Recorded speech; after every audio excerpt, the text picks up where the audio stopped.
Stormgate Press presents a collection of 7 new short stories from today's leading authors and illustrators in the new pulp genre. Experience courageous two-fisted heroes and their intrepid and often dangerous exploits. From dark, watery depths to high-flying heights, these fantastic tales span the globe and take the reader on fast-paced adventures in classic pulp style. Take a seat as we pull back the curtain on days gone by with edge-of-your-seat storytelling in the vein of Golden Age era pulp fiction. This is Pulp Reality. Available now from Stormgate Press on Amazon.com.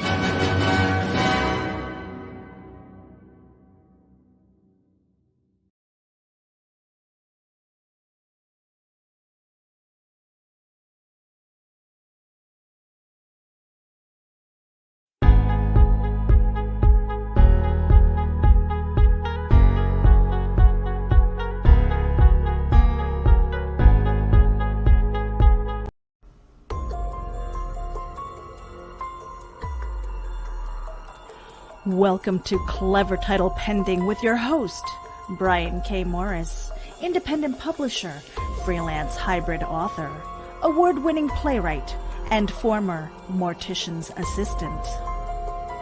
Don't send him title recommendations because Brian knows exactly what he's doing. So just sit down and look pretty as Brian K. Morris scrolls through your comments and plays with his mouse. Join him on Tuesday nights at 8 p.m. Eastern, 7 Central, for Evening Pandemonium and Moonlight Madness.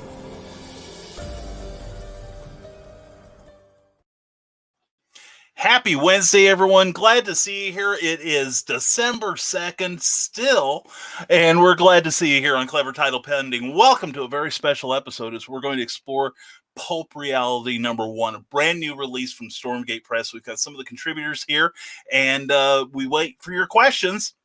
And we've got a whole lot of comments, over 100 comments waiting for us. So we probably won't be able to even put all of them on the screen. That's what you get for being excited, people. But we welcome your questions, and we hope you'll have a bunch of them because you're going to get a rare opportunity to see how a magazine is put together and how to select people for it, how to edit, etc. It's a great chance to also ask some questions of these great authors that are here. But anyway, if you're listening to us on iHeartRadio, Amazon Music, or Spotify, welcome. Whether you're watching us on the rerun or or you're here live to interact with us, we welcome you all.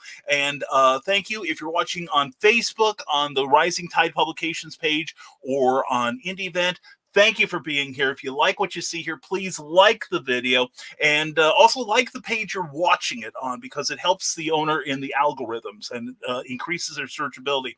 And if you're watching us on YouTube, God bless you. Join the over 400 people that have subscribed to our channel. And also, please, if you like the video on there, and it's better quality, trust me, please give it a big thumbs up. And also, please subscribe to the channel and ring that bell so you're notified of any and all upcoming videos that we're going to be producing on there. Excuse me. And as always, this show is sponsored by Plasma Fire Graphics, plasmafiregraphics.com, when the look of your book matters to you, because it sure as heck matters to your reader. Also, if you like the trailers, they can do that also. Just contact plasmafiregraphics.com or on their Facebook page and get their rate sheet and all. You'll be glad you did. And this program is powered by geekinsider.com as well as Rising Tide Publications. And with all that out of the way, boy howdy, have we got an all-star cast for you. I'm going to bring them on one at a time here, and after I introduce them, I'll let them all have the floor and all the dirt on it. There is the man of the hour from Stormgate Press himself, Mr. Charles F. Millhouse. Charles, how are you tonight? I'm well. How are you doing tonight, Brian? So far, so good. Glad you're here. So I'm excited. well. Yeah, it is.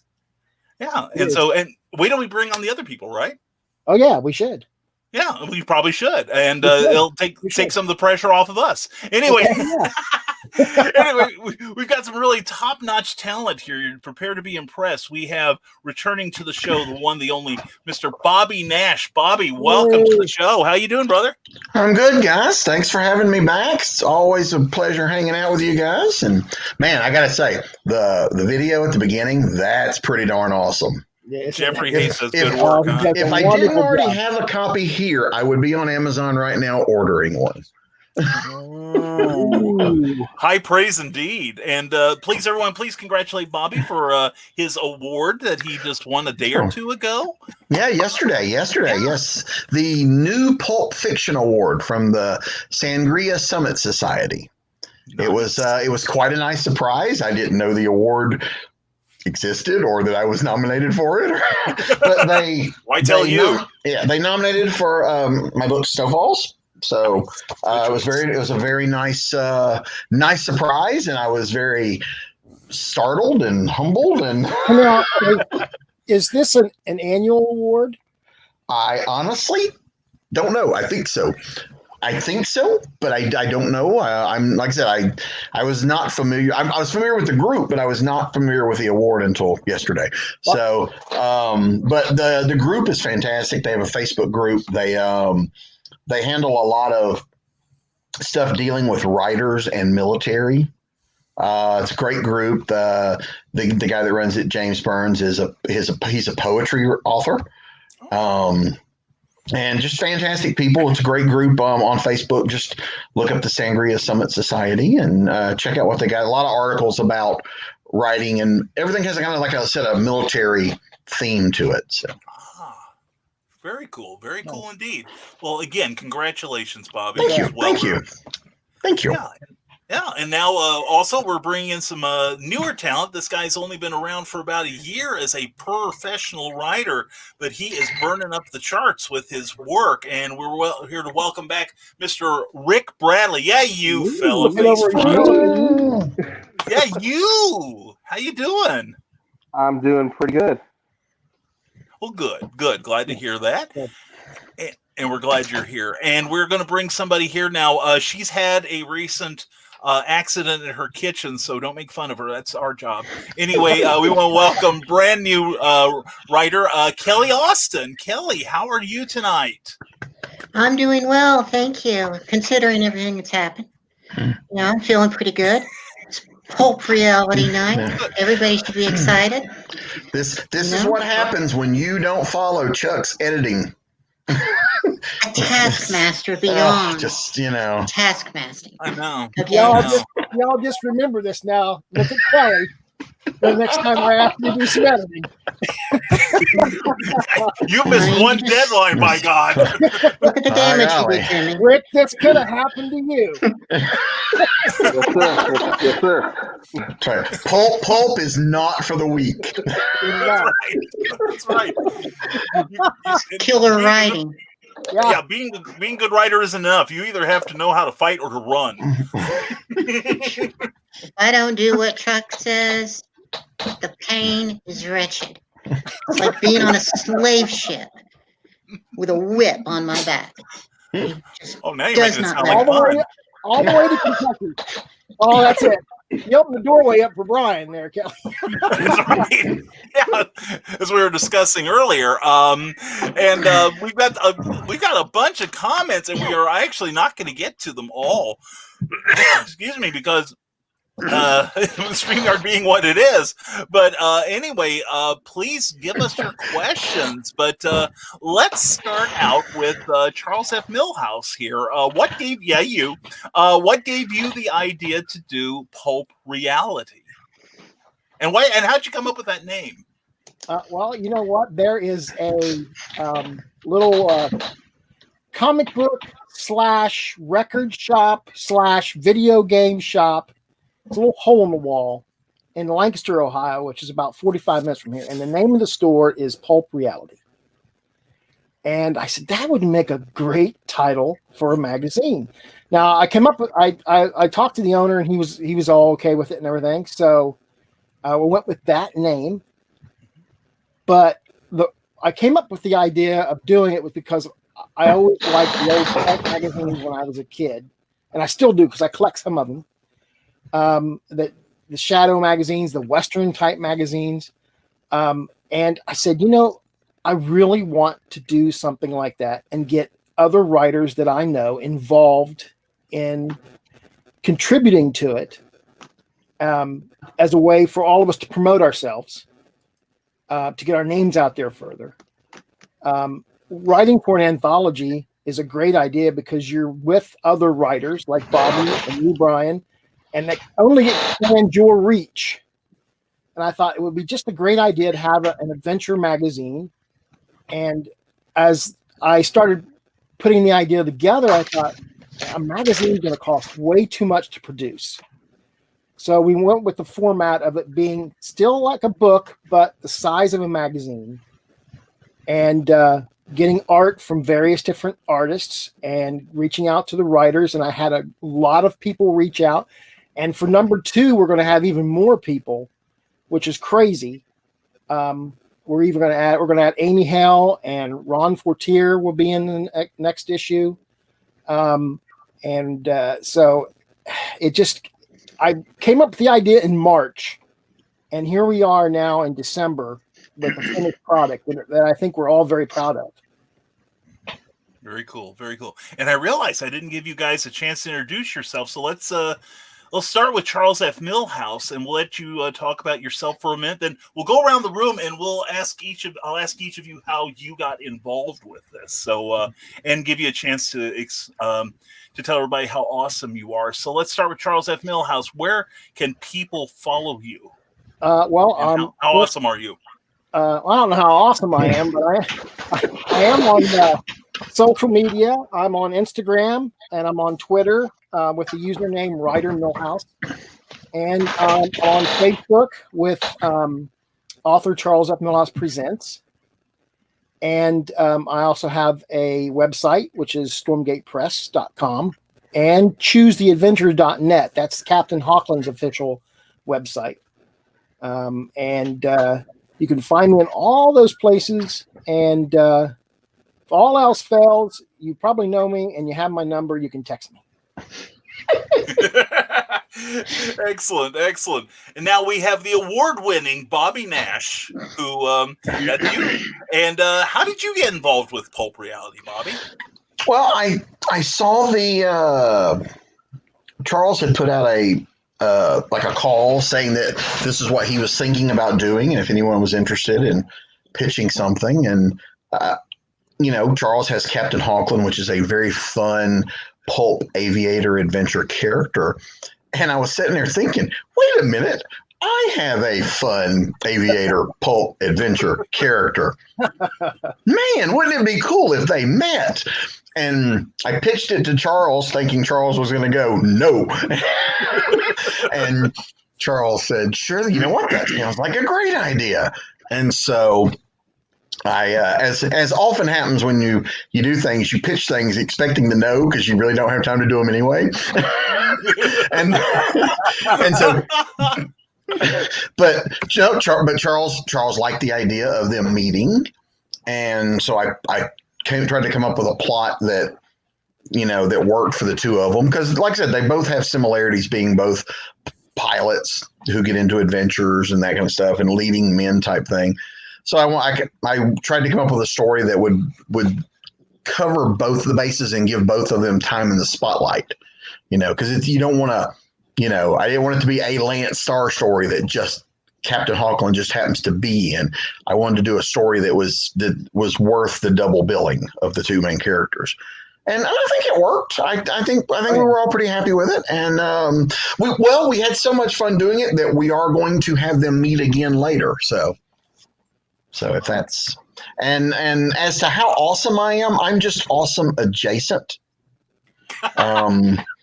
So I hang around with awesome people, hoping it rubs off on me. Yeah. Well, where can people find you, Bobby?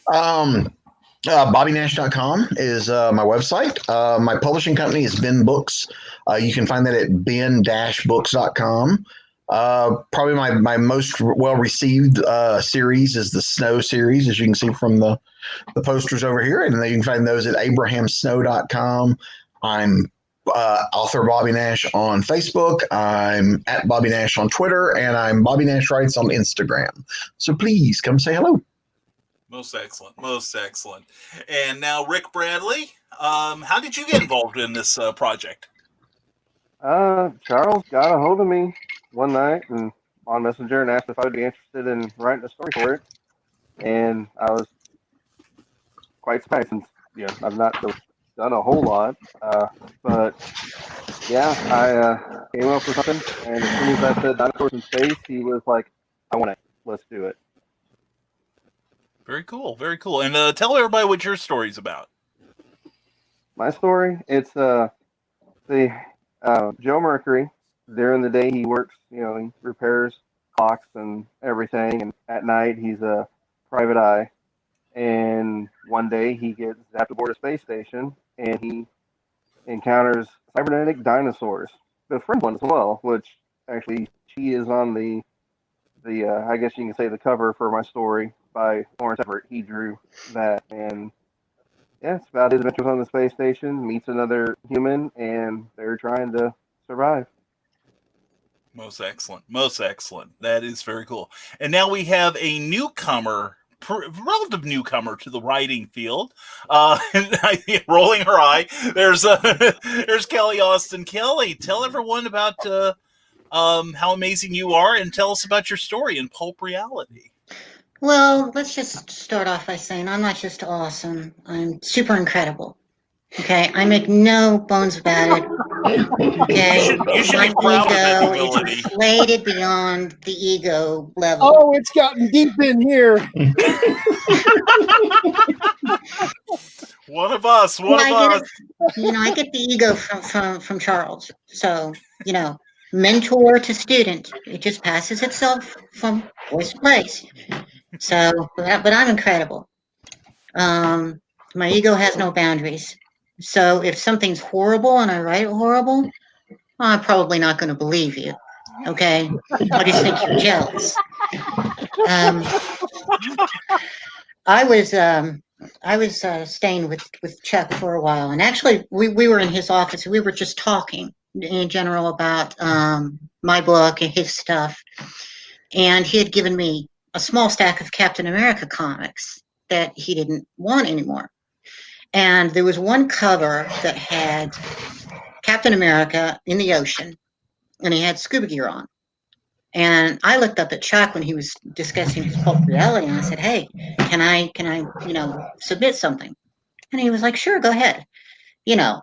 And right then there, I had the idea for Ace Anderson, and the Curse of Dr. Atomica.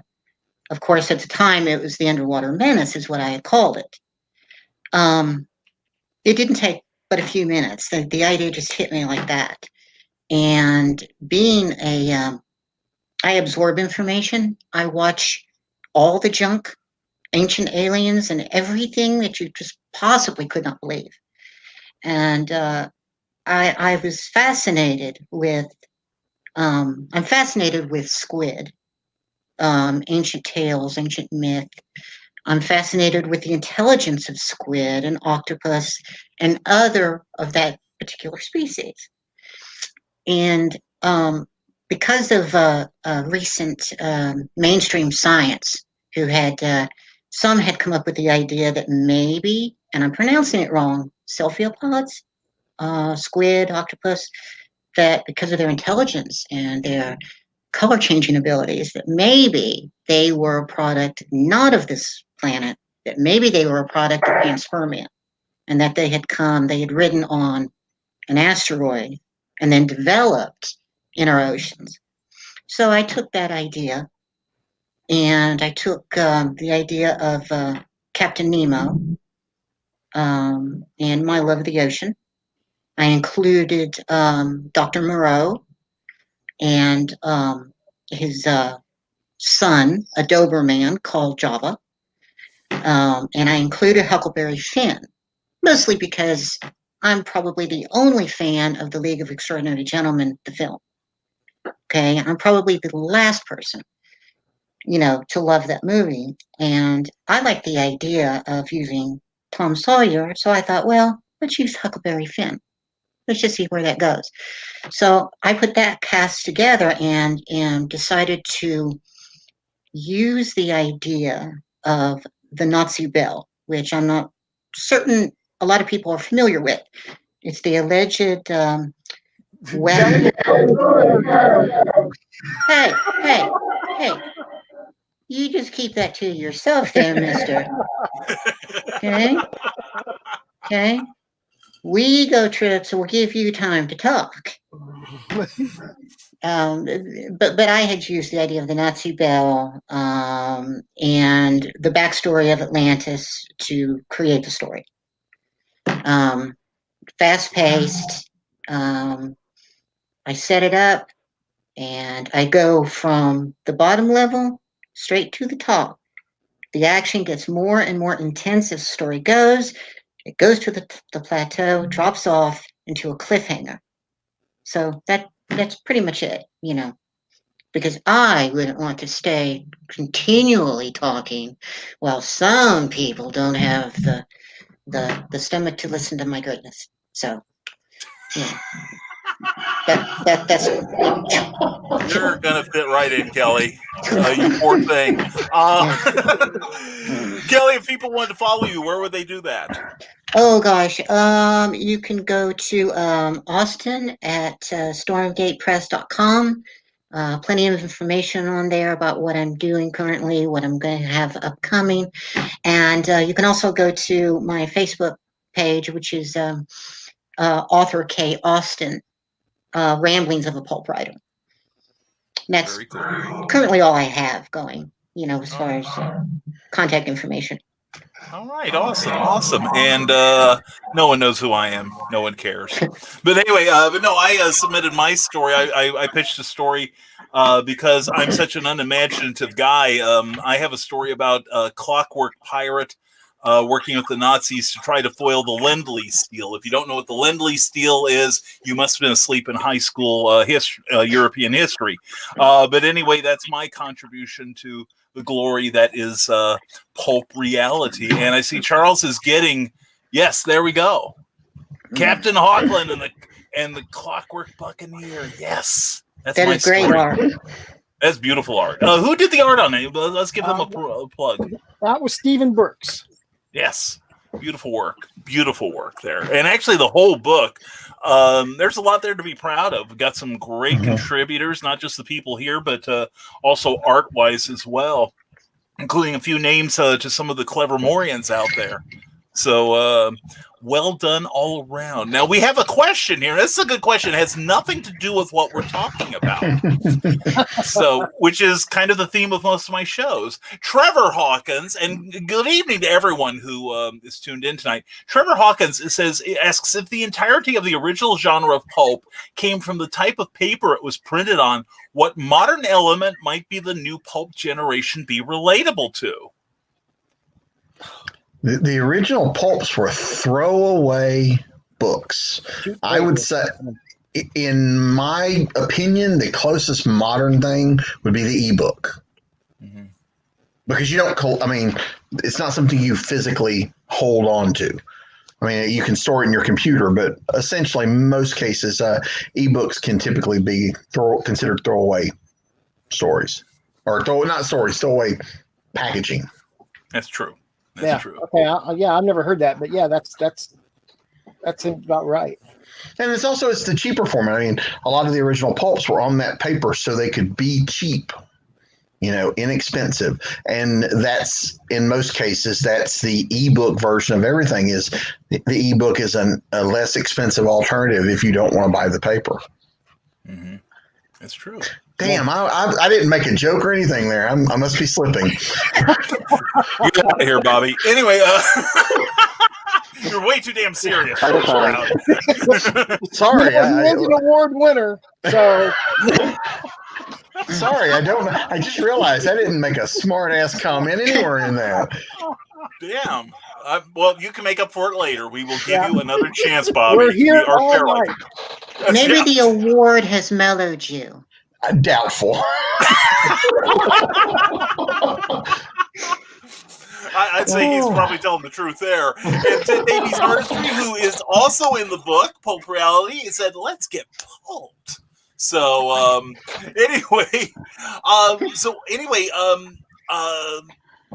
so, did you, how many contributions did you get for this volume, Charles? So was it just the people that we've discussed already and that were in the trailer, or did you have to turn some people away? Or we had one author that had a story that needed a little bit of work, so he's going to work on that. We'll have it back for issue 2 or 3.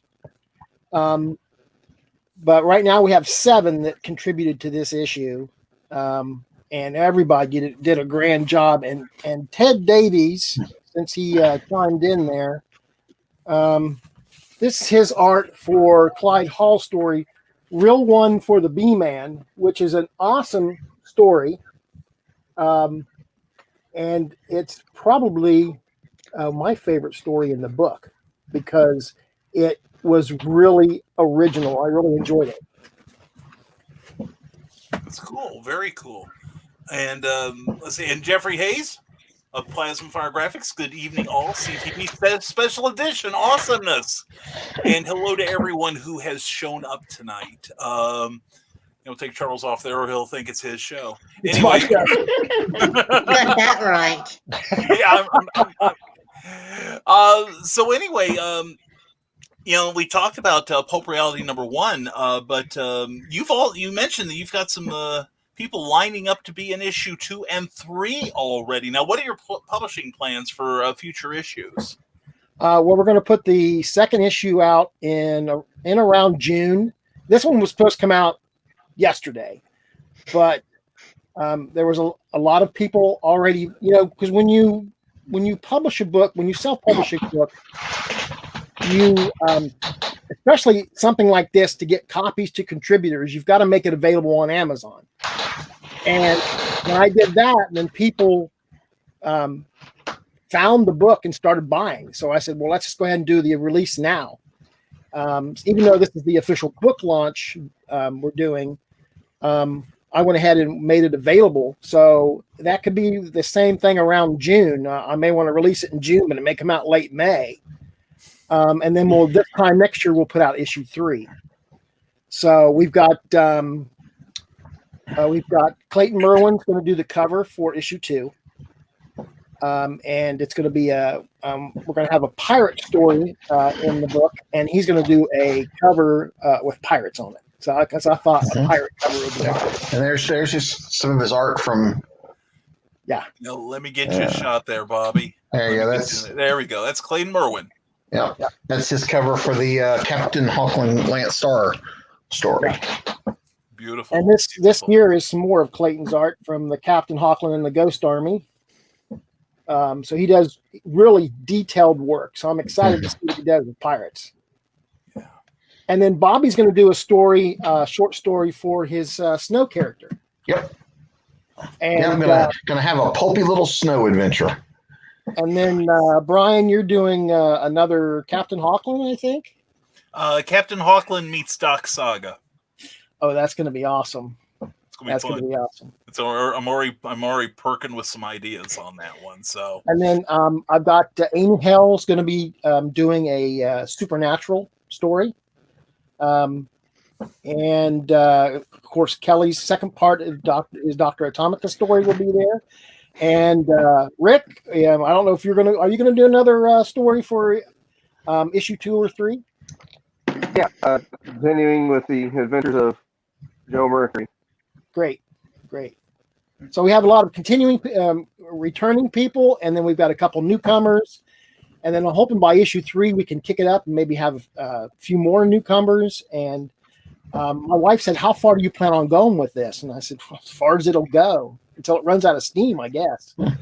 So right now we're looking at 3. It could go 4 or 5. Are you going to let me do issue 3? Well, if you want to do issue 3, I'm sure we can find a spot for you. Really? I'm not a ghost. And see, now it's on the internet, so it's got to happen because it's permanent. My brain's got a lot of useless knowledge up here. I know it does. We both agree, don't we? That's right. I'm just aching to put it out somewhere.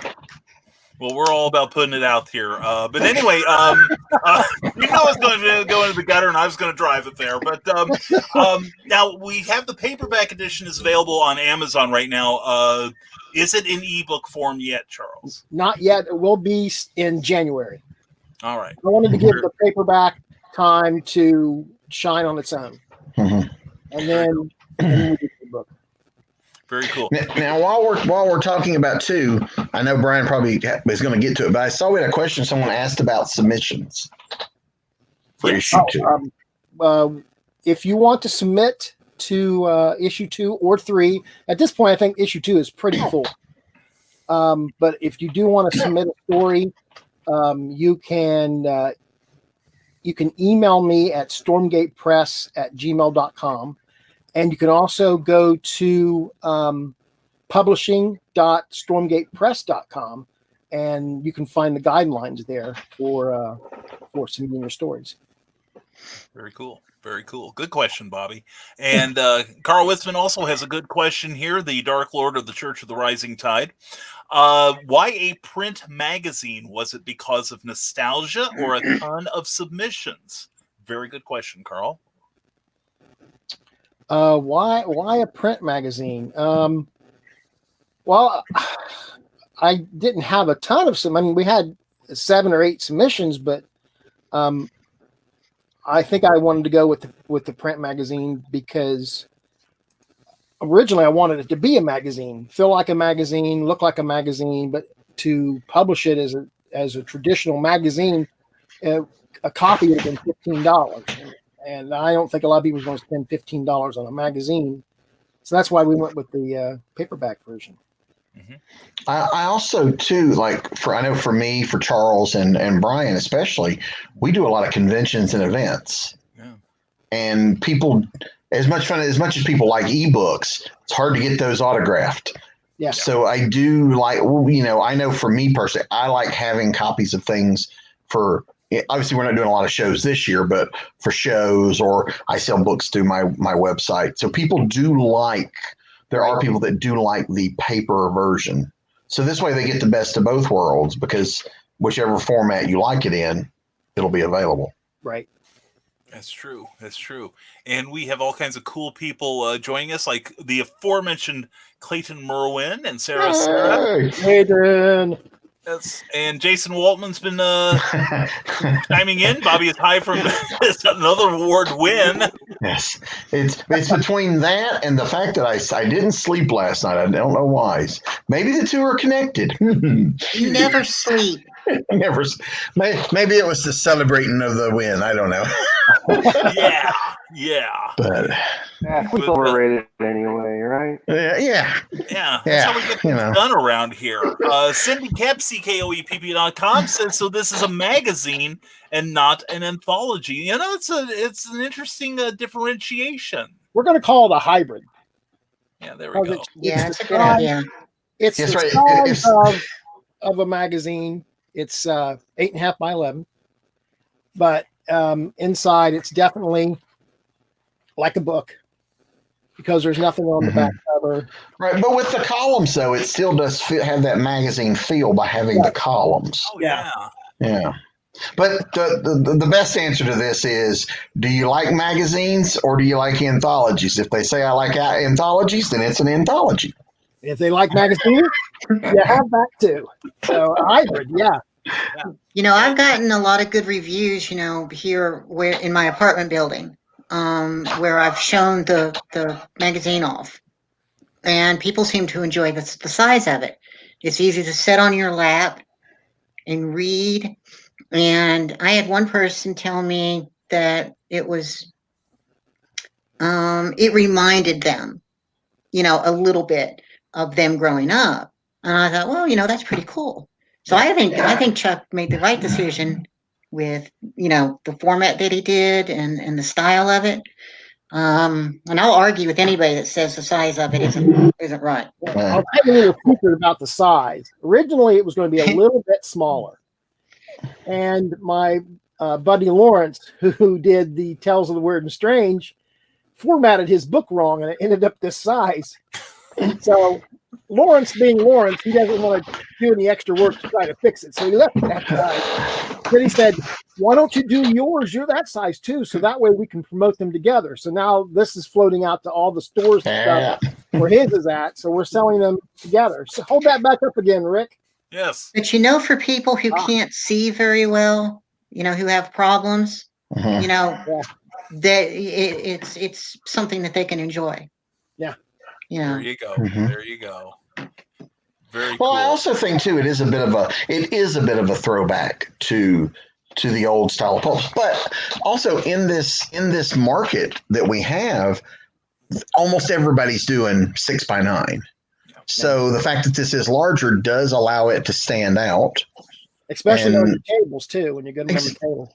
Yeah, exactly. And so it I think it tells the audience that this is something unique because they're not seeing a lot of stuff like this. It's an impulse buy. Yeah. See the cover, you're going to look at it. Yeah. And if you're reading it on ebook, you don't care because it's whatever size your screen is. Yeah, there you go.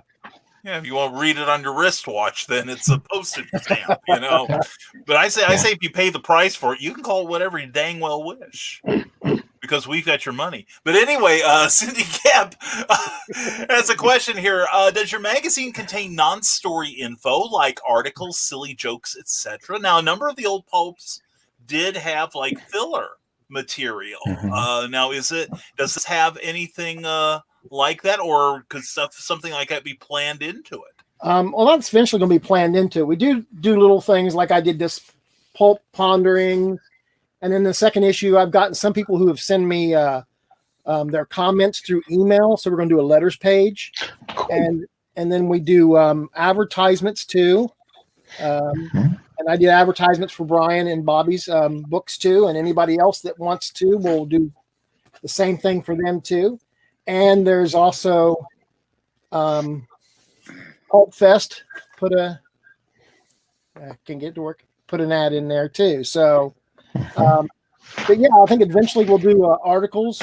I don't know about jokes unless Brian's going to write them. So yeah, and if you're meeting people at conventions when we start doing conventions and book signings again, this is beautiful to place for one of the artists to sketch. Yeah. Sorry, it's hard to do that backwards, but yeah. So there's a lot of opportunities for that. I've already sold one of the print copies I did, and I doodled a little picture on the front for the guy. So cool. Well, what I used to do when I had comic books, I also had some that had blank covers. And about 3 or 4 years ago, somebody came up and said, asked me, do you draw? Can you draw on the cover? And after I stopped laughing hard enough to wet myself, I said, no, I'm a writer. And they said, well, can you write a story? And I'm like, yeah, no problem. And so I'm, give me 10 minutes, come back in 10 minutes, give me your money, but come back in 10 minutes. And then I'm sitting there going, what did I just agree to? So I had to write a story. And so that's what I do on, blank covers. And, so you could pay one of us an extra $10 and we'll write a story for you on the inside front cover. I'm just saying I could do that. risingtide.pub. Anyway, and we are going to be doing shows again eventually. Say what, Brick? I'm sorry. I said, I'll give it a shot if someone wants me to write a story off the top of my head, but there's no sell now. You pays your money, it takes your chances with me. And speaking of personal appearances, is probably a good this time as any. We had a scheduled appearance at Comics Cube in Kokomo, Indiana on December 12th. And thank you to Bobby Nash and author Bobby Nash and Willow Schuyler for sharing this. You guys are the best. Bobby, why aren't you more like that, Bobby Nash? Anyway, but anyway, Charles and I and artist Candace Comaleri were going to appear at Comics Cube in Kokomo, Indiana, but because of a recent spike in the My Sharona, Miley Cyrus, Peter pandemic in that county, it has been decided that we will cancel the meeting for the health of everyone involved, and including the proprietor, Sean D. Hilton, who is currently in isolation. You can guess why. Yeah, my wife had a flu shot, and she had a reaction to the flu shot. So She went to work not feeling 100%, but she knew it was the flu shot that made her feel bad. They still made her leave work, go get a COVID test, and stay off work for 3 days. Luckily, it wasn't the flu and it wasn't COVID. So she's back to work tomorrow. We can make more money. Yes. Hey, excellent. Yes, this is sinus season for me, and every time I sniffle or sneeze or like call, whatever. Oh, people are like, yeah. It comes in handy though at the grocery store when I'm in a hurry. If I cough, people get out of the way. That's true. That's true. Well, I had the same problem a couple weeks ago. I had a flu shot that went completely south on me. Like within 24 hours, my fever goes up to like 102 degrees, and I'm like, this had better be the reaction. Unfortunately, it was. But folks, if you're worried about getting the My Sharona Miley Cyrus, hashtag always promote. We have a brand new merch line, so I couldn't pass that up. Your cut will be in the mail, guys. Anyway, Mick Tucker has a great question here. I'm sorry, Rick. Oh no, I work on the phones all day and talking to doctors and all that, giving them information about patients and whatnot. And just talking with sinuses, I'll be coughing, and they're like, "Are you okay?" Like, yes, I'm good. It's allergies, I swear. Just tell them it's the bubonic plague, nothing serious. We've got a cure for that, I think. But anyway, Nick Tockert said, who's a great writer, said we just got done watching Marvel's Agent Carter, so pulp is definitely a whetted hunger. Do you plan to expand into film? Always. Yeah. Fiery white hot passion. The trick is not getting us to plan it. The trick is to getting other people to agree to it. I've got a friend who works in Hollywood, and every time I see him, I'm throwing my books at him and here, pass these out to people you know. Do you really think that's going to work? You never know. It's one of those weird things how it happens. I have a friend who has a project in development because an actor found his book and thought this would be fun to play and went to try and bought the rights because they wanted to get it produced. That's never going to happen to me. Well, you never know, though. I mean, my friend never thought it would happen to him either. So it's just. But that's one. Oh, go ahead. Look at Ron Fortier. His brother Bones is getting Mm-hmm. and so. That's true. Yeah, you never know when it's one of those weird things, and that's part of when people ask me all the time, why do you promote all the time or as much as you do, or why are you putting your books in this many formats? The reason is you never know how the readers are going to want the material, first of all, and then you never know. Like in my friend's case, the person who found his book found it because of the audiobook, because she's too busy to sit and read, but she listens to novels, back and forth between Hollywood meetings. So there's putting stuff out in different formats and getting it in front of as many people as possible. You never know, who's reading that book and who they may talk to about it. Or, that's why word of mouth is always a good, you never know who your friend, someone that reads the book, you don't know who they're telling, oh my God, you should read this book. So, yeah. But I hope it happens to all of us, but it has never happened to me either, Kelly. But yeah, it's a dream. Well, I'll just dream of superstardom then. Yeah. I'll just carry my stuff with me and just throw it on the ground, see if somebody picks it up. Because I if it was up to me, Snow would be an Amazon Prime or Netflix exclusive already. But unfortunately it's not up to me. Besides, if it happened to me, I'm sorry. Go ahead. Oh, sorry. Like the Queen's Gambit on Netflix, a new series about playing chess. Mm-hmm. That now that book is on I don't know how many bestseller lists. Chess sets are like sales have gone up 250%, all because someone took notice of that book and made a series of it, and then it's just exploded. I mean, you never know what happens. I'm just taking baby steps. Yeah, the same thing happened with the guy that wrote The Martian. The Martian was out there. It was not a huge hit as a book, but someone saw it and said, "This is a movie." It made a movie. The book rose as a result of the movie. So, I mean, you never know, how things are going to work. I do think we're in, partly because of COVID, but partly because of other things. I do think we're in an interesting era. There's a new TV show on, I want to say ABC, but that could be wrong, called Big Sky. I don't know if you guys have seen the commercials for it. I have. It's a 10-episode miniseries, is what, 10-episode miniseries. And that 10 episodes adapts a novel in a series. If the series does well and comes back for a second season, the next 10 episodes will adapt the next novel in the series. So I do foresee that there are, because we are no longer stuck in that it has to be 23 episodes a season that's going to run forever. We're now in an age where your TV show only needs 6 episodes a season, no problem. So I think there's more opportunities for things like short stories. Short stories are excellent movie length, treatments, Really, I hadn't thought about that. I had a difficult time writing the short story more than I did, my book I'm working on. Mm-hmm. Right, because if you adapt a full length novel, 100,000 words into a movie, you cut a lot out. But a short story, I'm blanking on Misery, the movie Misery. Mm-hmm. That's based on a short story.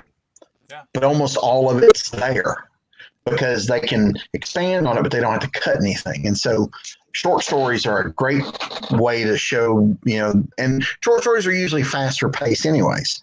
And for a movie, that's generally what they want, I think. Yeah. That's true. Well, maybe if you become super famous and make lots of money, you'll just share it with me. Yeah, that'd be nice. I am distressed. Can you not see the distress on my face? But I don't need serious help here. Kelly, you said take baby steps, and that's exactly what you need to do. You need to do something every day, no matter how minor it is, to propel yourself further and further when it comes to publishing. Because if you look at Brian and you look at Bobby and even Rick, how much time we sit down and make up little graphics and promote things, because somebody somewhere that's never seen our stuff before will see it, and you've got it yourself. I've been technologically stupid. You know this. Well, I know that, but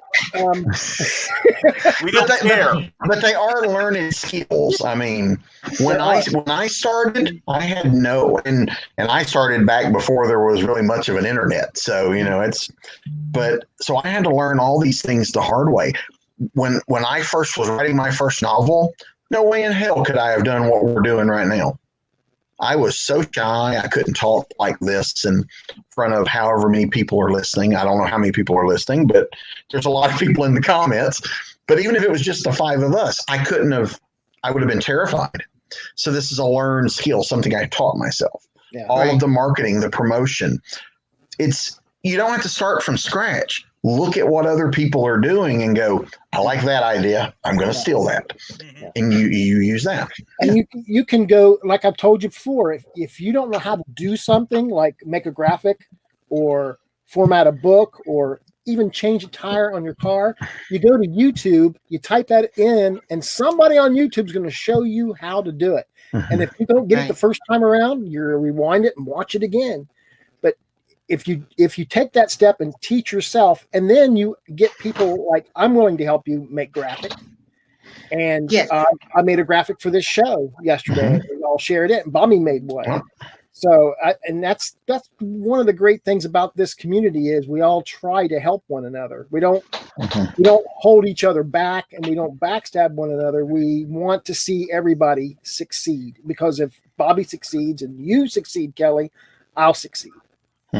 So, and that's the beautiful thing with magazines and anthologies. If we all get out and promote to our fan base, somebody in Charles's fan base may never have heard of me. Yeah. But they read my story for the first time. If they like it, they may go look something up, and vice versa. So that's part of because doing an anthology, you don't do anthologies for the money, because the money, what little comes in, is split between so many people. So you don't do anthologies for money. You just don't. But it's a good way to expand your your reader base to get out and reach more people. And that's one of the reasons I try to work in anthologies here and there. Usually it's a really cool premise, or, I like the people working on it, or, I know, so these people are on here, and, my fan base and theirs are probably interchangeable. So I can, so things like that are reasons to do these, and they're fun. It is fun to, Rick, you've done what, 3 anthologies now? Yes. Yeah. See, you started an anthology, and then you put out your own book. So. That's true. That's true. Yeah. And also, it doesn't look bad on your resume to show that you're in like half a dozen different anthologies. I'm probably in more anthologies than I've got books that I've published. But and also, I also like working with other editors because I learn more that way. Yeah. Writing's a constant learning process, right? Oh yeah, it doesn't stop. Yeah. It does not stop, and I think that especially Bobby and Charles and I, since we have been at it a little bit longer than you and Rick, we've seen changes in the industry, and I can even say, I've been doing this full time since 2012, and the entire field has changed drastically in that time. And I know that, and I'm not even talking about the COVID right now. I'm just talking about the general state of the industry. Yeah. And stay on top of that. When I got started, print on demand, it was there, but you were looked down on. I mean, it was not accepted like it is today. Right. It was not a viable alternative. It was, in the early 90s when I started, it was, oh, you're doing it yourself. You must not be good enough to get hired by a real publisher. Yeah. I heard those kind of comments, So whereas now, especially the big publishers are not doing as well. I mean, we got a story right now where one's buying another. So we're about to go from the big 5 to the big 4. Yeah. In fact, I've been keeping it on my computer here because I was hoping we'd talk about it sometimes. With Simon & Schuster, just somebody's buying. It's going to be somebody's Random House is buying Simon & Schuster. Yeah. That's it. Yeah. It's going to make it even tougher to get into what they call the mainstream publishing. But why do you want to? I mean, it's like baseball. You either go to the show or you stay in the minors. I'm happy right now in the minors. I think one of my biggest compliments I ever got was in a review on one of my Captain Hawkland books. And Bobby, they said, your writing is compared to Bobby Nash's. And I really thought that, for me, I thought that was a great compliment. Wow. I did not know that. That's awesome. It's like aim higher, but yeah, man. I can only go up, right? That's right. It's only uphill from here. Whereas if he'd been compared to one of my books, he'd have probably thrown himself in front of a bus. So, but you're right. I mean, this has become, I have my own publishing company, but that's always been for side projects up until now. I still work for other publishers, and I still do that, and I don't plan to stop that. But it used to be bin books with side projects, and now it's where there's more bin book stuff being done than projects for other publishers. Excuse me. And the reason for that is I'm starting to find a groove with what I want to do with my own company. And I can do things that other publishers might not want to do, or it's not what they do. And certainly Snow is like that. The way I put the Snow books out as novellas and then collect them and all that, I talked to some publishers before I did it on my own, and they were not interested in that format.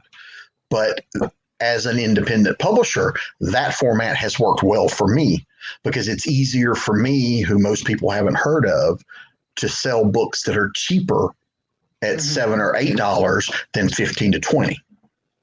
Right. And so as a business, it's worked better for me. And now I'm actually it's no longer a sideline for me. It is an equal part of the writing business. If that makes, I'm being way serious tonight. I'll smart ass it up the next one. Yeah, come on. You've got a reputation to live down to. That's the only reason I'm I need here, more but caffeine. okay. Yeah, definitely have some of that stuff, whatever that is. And Carlwood's been asked about taking submissions for future issues. Now, Trevor Hawkins, who, here's his resume, was asking also about art submissions. Would you be willing to look at art submissions? Always. And if you go to publishing.stormgatepress.com, you'll find in the submissions about the artist, what you need to do to submit art. What I'd like to do is I would team you up with a writer, because I think for the next issue I want to change artists and put them with different writers. So Stephen Burks, who did yours, Brian, in the first one, might do Bobby's in the next one, or whoever's. So I want to kind of interchange them. So yeah, and I'm always looking for new art. And it doesn't necessarily have to be art that goes along with a story. If it's just maybe someone wants to put together I think would be really cool would be maybe a 2 or 3 page comic. I was just thinking pulp comic strips. Yeah. That's Yeah. cool. That's cool. Bobby and I are thinking alike, I think. Plus, let me just say this too. How cool would it be if your artist with the last name Hawkins is drawing Captain Hawkland? Yeah, that would be awesome. Yeah. We'll talk, Trevor. We'll talk.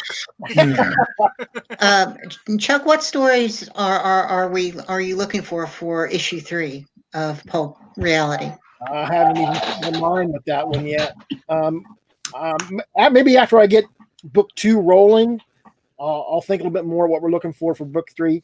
I kind of want to keep a little bit of everything. I don't want to have like one issue will be one type of certain story for everybody. I'd like to have interchangeable stories. So that way you get a little bit of everything. You can have a Western or dinosaurs in space. So okay. But no Yeah. dino porn, no. No dino porn. Put No. it down now, trust me. I knew that was going to come up sometime. Yeah.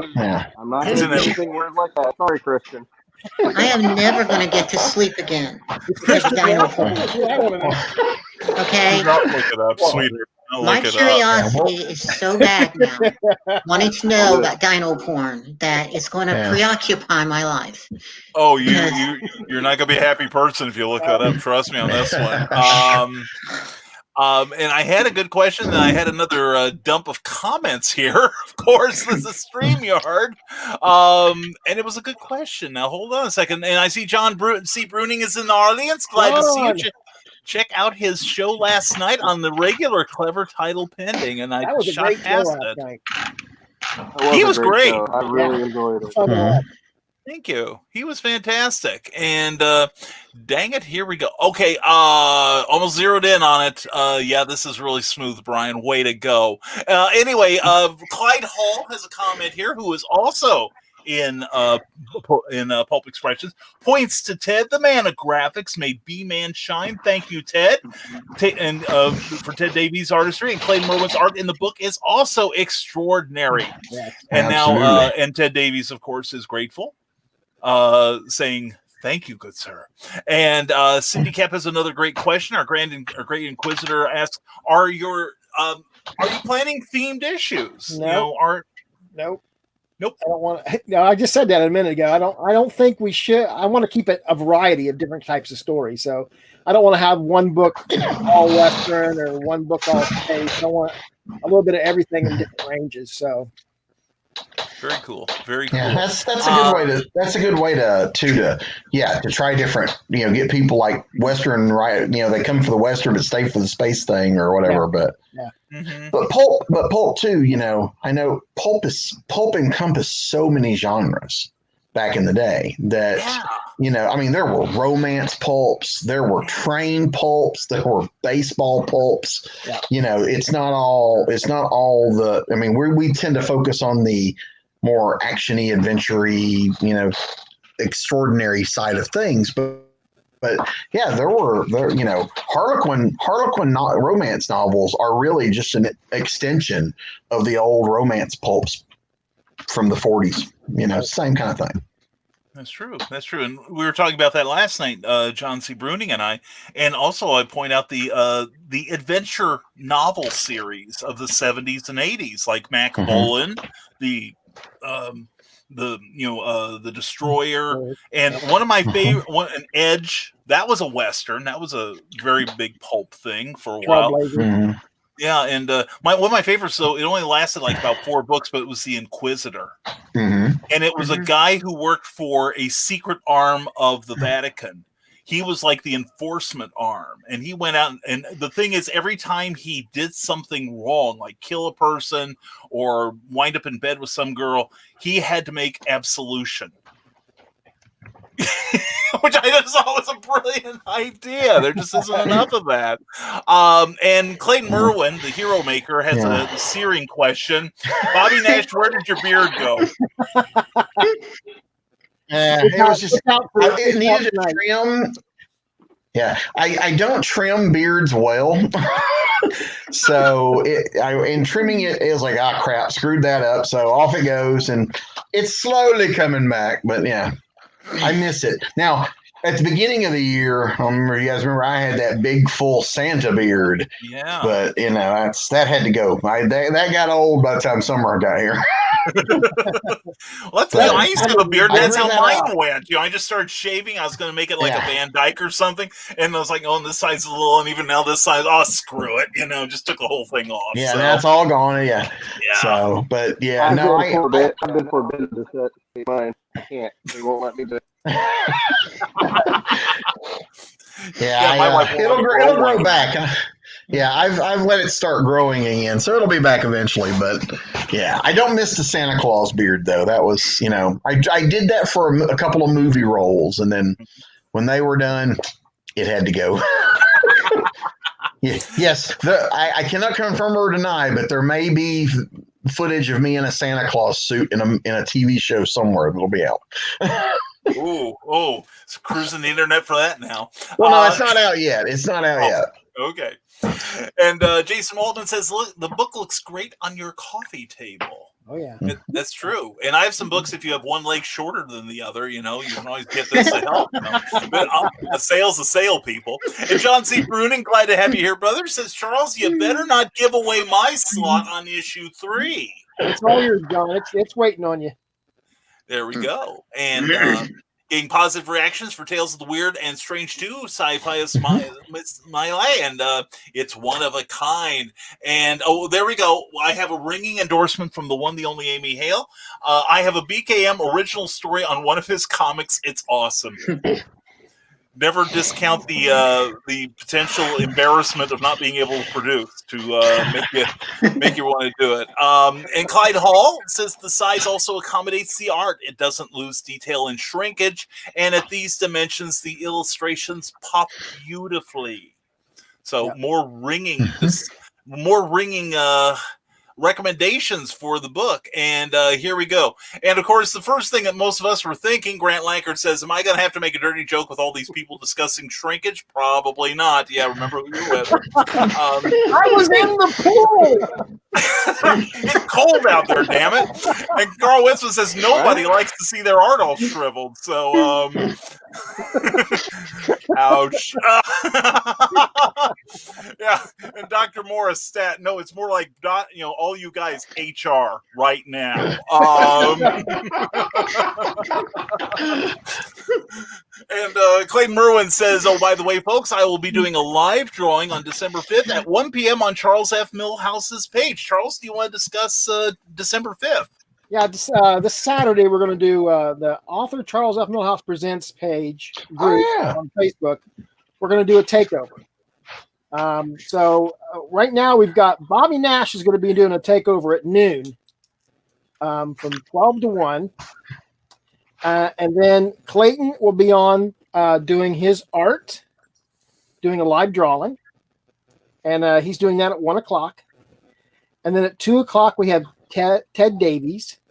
He'll be we haven't quite figured out the format, what he's going to do yet. He may have a guest. He may be handling it all on his own. Maybe I'll show up. I don't know. He may just stare at you for an hour. Yeah. Yeah.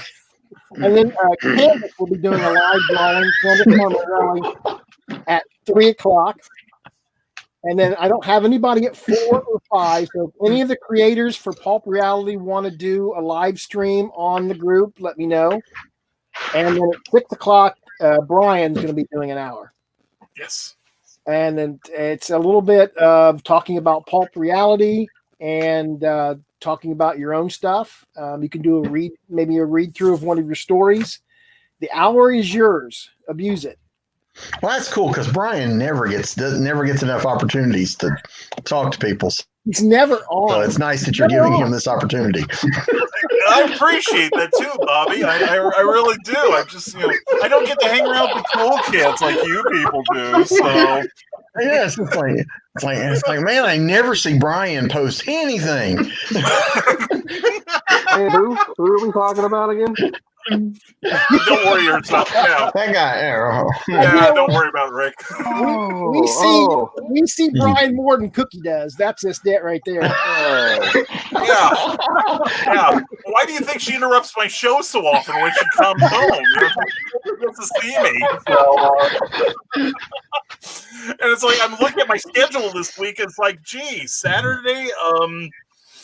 I've got time to go to the bathroom between shows. That's about it, because I'm also doing a book launch for T.L. Shively, and I'm also on an event called CromCon earlier in the afternoon. So I've gone from who's Brian to oh God, not him again. So and then I keep you might order to stock up on some vitamin C before Saturday. And yeah. Oh, that ain't what I'm going to stock on during the course of the day. I'm telling you this right now. So by the time I get to Charles, you won't be able to stop me after an hour. Bobby, I keep asking him, where's Doc Saga? down in my living room. I'll read from other people's stories that I should have been editing. I'm a terrible editor. What was I thinking? Good God. Well, we submitted that, 2-3 years ago? I mean, yeah, I think so. Yeah. It seems like a long time. Rick, who was in issue 1. I'm actually just going to take his name off it and sign mine. So, Benny, let's see. And everybody's making shrivel jokes now. We're going to wade past those. Let's see. Wow, they are going on and on. Let's see. Oh, did I see something about us? Yeah, really. Good Lord, you people. Anyway, and okay, here we go. We finally have a legit question here. Everybody's talking about cropping and cutting off in relation to what we were saying earlier. It's making me want to scream at a level that only dogs will hear. You know what I'm saying? Anyway, Jason Waltman has a great question here. What is each of your dream story would like to write for Pulp Reality? What would you? I think I'll clean that up. I think I know what you're trying to ask. Mm-hmm. What would be the perfect story you would like to pitch to Charles for Pulp Reality? Who wants to take that one first? You know what? This is going to sound so cliche, and it's not meant to be. But I think the one I did for number 1, because the thought of teaming these two characters up, once it hit me, I wanted to do it so badly that I think I was afraid he was going to say no. But once that idea hit me, that of the similarities and the differences between these guys, that putting these two alpha male, square jawed, rugged hero men together is not probably going to start out smooth. These are guys that are used to telling people what to do. They're not used to being told what to do. And now here they are together, surrounded by hundreds of people that want them dead. Yeah. And so, yeah. So that would probably be one. When I try to pitch ideas, I want to do something that's like either I haven't seen it before or it's such a cool idea to me, I have to write it. Mm-hmm. Which is why I keep coming back to Domino Lady so often as a pulp character, because I just absolutely love that character. So coming up with new adventures for her is a lot of fun. And I know Jason will like it. He is also a big Domino Lady fan. So, but yeah. So if I had to pitch dream story, maybe doing another Hawkland Landstar adventure. Yeah, which we're talking about. Yeah. When I pitched that idea to you about me writing the a Lance Starr Hawkland story, I started writing down all kinds of ideas, and I kind of have so much fun with it. I can't wait to start writing it. So when I'm done with a couple projects, I'm gonna sit down and do that. Well, there is something fun about playing with characters that are not yours. Yeah. There's also something terrifying about playing with characters that are not yours, because you don't want to be the person that screws that character up, but you're a little restrictive. Like, I know going in, I can't cut Captain Hawkland's left arm off. My story's going to need editing then. he may need that later. Yeah. Don't break Cleveland. Yeah. Right. It's like he may need that later. So, but there is something fun. And also as a writer, the fact that Charles trusted me with his baby, to play with his character and not destroy his character. There's a lot to that, and it's really fun when people say, "Hey, would you like to tell a story with our characters?" And I've done that a few times, and it's always a bit terrifying at first, but then once you kind of get past that, playing with it and doing it, it can be fun. But as a professional, where the difference is unlike fanfic where you can do whatever the heck you want. I know I have to deliver Captain Hawkland back pretty much in the same condition I found him. Yeah. Hey, Chuck. Yeah. Maybe I should just bring Peter Christie and the Pendulum File out of the mothballs. Yeah, that'd be a really good short story. I know you've been wanting that, published. I'd be more than glad. That would be my dream story. Time travel. Yeah, there you go. If you pitch that one for $3, I think you and I will have a story in there. Yeah, because that'd be cool. Done deal. All right. There you go. That was easy. Deal was made right here. You saw it. Right. I can get out of it. I'm stuck. Rick, how about you? Oh gosh, I think I'd like to be honest, pull a page out of the MCU. Just get everyone together from the books, Joe Mercury, Captain Hawkland, just all of them in one big story, just big adventure to save the world or something. I think that would be pretty cool. Yeah. Here's issue 4. Crisis on Pulp Reality. There we go. I got you. Man, I love this. But no, to echo what Bobby was saying, my story was a solo Captain Hawkland story, and I've written, like public domain characters in the past, in comics and in prose. In fact, I'm working with some right now on my first draft Flash fiction novel. But it's one thing to do, like public domain, because usually the people who created those characters are dead, and you don't have to worry about any sort of pushback. But when Charles broached the idea of me writing a Hawkland story, I'm like, that would be great, and I was so flattered. Then I'm realizing I've got to answer to the creator. I thought you were going to say now. I thought you were going to say now. I've got to kill Charles. Wait till next issue, Bobby. Just wait till next issue. And you know who I live at too. Well, and it's funny because Charles does have a story, as does Rick, in my eventually released anthology, it'll happen. It will happen. I swear to God. I swear to Cookie, it'll happen. She'll make sure. But no. It's like, but I hand it over to you guys, and I'm like, cool. This is great, But I take on Charles, and I'm studying the books for every nuance of the characters, of the 3 main characters, and I know I'm going to be doing the same thing because I'm supposed to write a story for issue 2, and which will be a Doc Saga Captain Hawkland team up, and I've already got some ideas for it. You'll be relieved to know. It's funny how I could push forward, my character, and I'm so relaxed about it. But when I'm dealing with somebody else's, like Bobby said, I don't want to be the guy to screw the character up, and I certainly don't want to get that email from from Charles going, well, Brian, we thought it was a good idea initially, but even phone call. yeah, I began to knock on the door. Probably, Charles was up at your door. Yeah, probably thinking it was my people.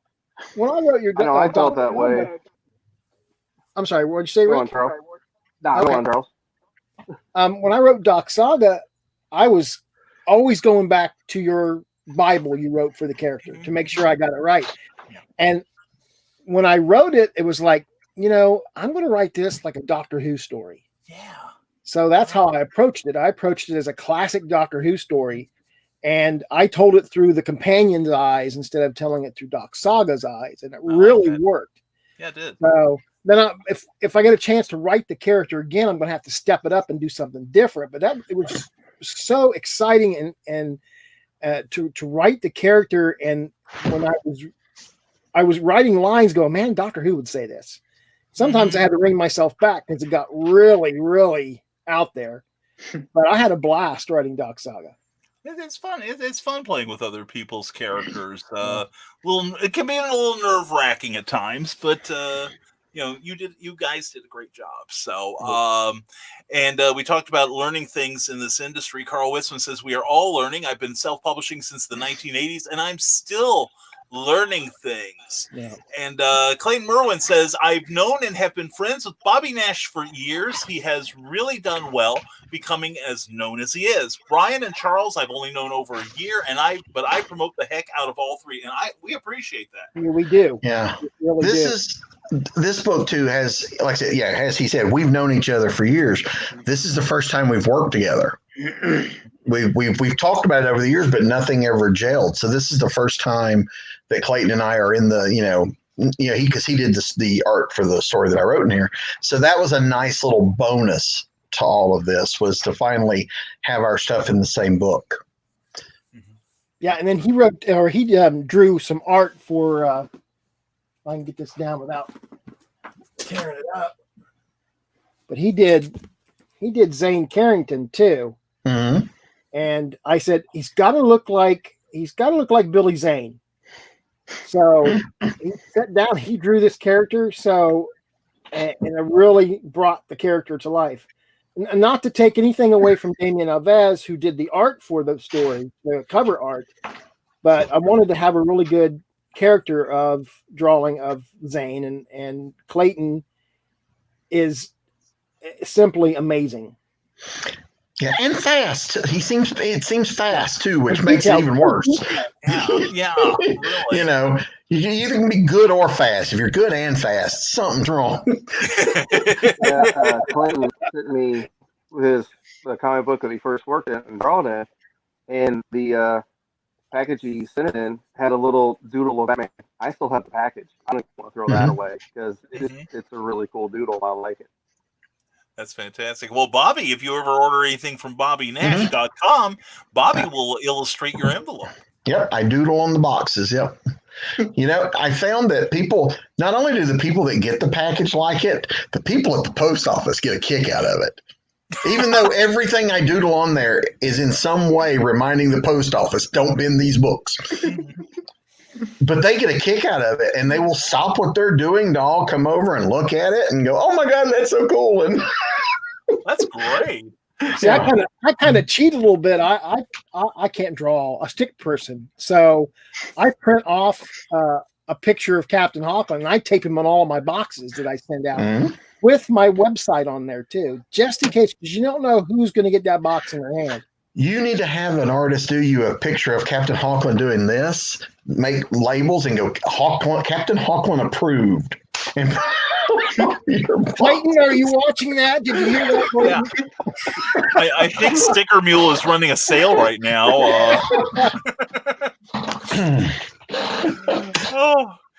Nick Tockard says, so Brian K. Morris should start planning a YouTube series of shorts based on Doc Savage. I wish.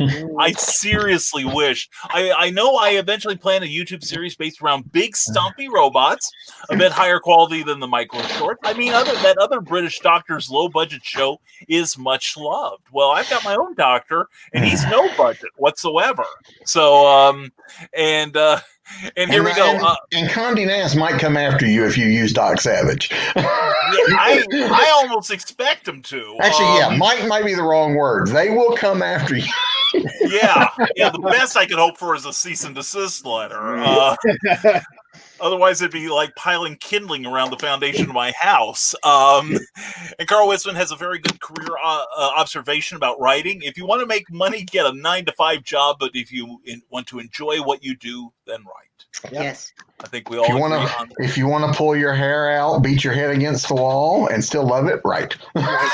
Yeah. Seriously.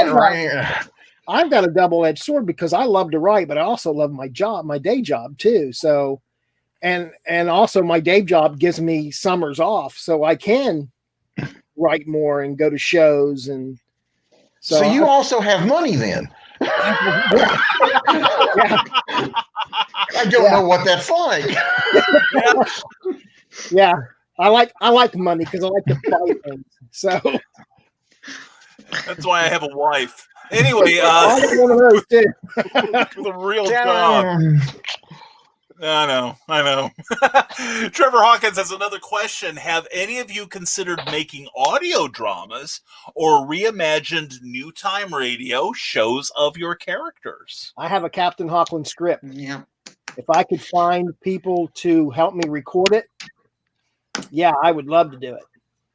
That would be awesome. I mean, to have done of any character that a writer does. Yeah. I mean, I would love to have an audio story, of my stuff. I mean, people. Yeah. I mean, I don't know. I just think it's a great idea, and I think that people should seek it out instead of waiting for that person to show up. Yeah, to do a full-fledged drama like the old-time radio shows would be awesome. There's also no bigger thrill than to hear somebody do an audio book of your story. Because I remember the first time I got my first audio book in, someone was reading my stuff. I sat down and was just blown away because here's someone bringing my story to life. And I do want to get Captain Hawkland's made into audiobooks. I would like to have one done, like the old Republic serials, the sound of it, the feel of it. Yeah. Right down to the little cackles, where you get an old record or something. Yeah. That's what I would like. Yeah. Or even at the beginning of right before the story starts, do a old time commercial brought to you by Tide detergent, something like that. Mm-hmm. Yeah, I did. Funny. Oh, go ahead. Well, in my Mercury Rises story in Pulp Reality, I have Joe Mercury falling asleep to Captain Hawkland on the radio. Yep, you do. So I'm writing it into being, so it's going to happen, right? There you go. Yeah, and Captain Hawkland is well represented. Not only is he featured in 2 stories, you mention him in a radio program, and Kelly mentions him in her story. So he's well represented in Pulp Reality #1. I was really blown away. That was just our first issue, butt kissing. Don't expect it in issue 2. I swear it's a brown racing strike, Charles. Brown racing. Oh yeah, whenever I write my story with all the characters, he's gonna get beat up so much.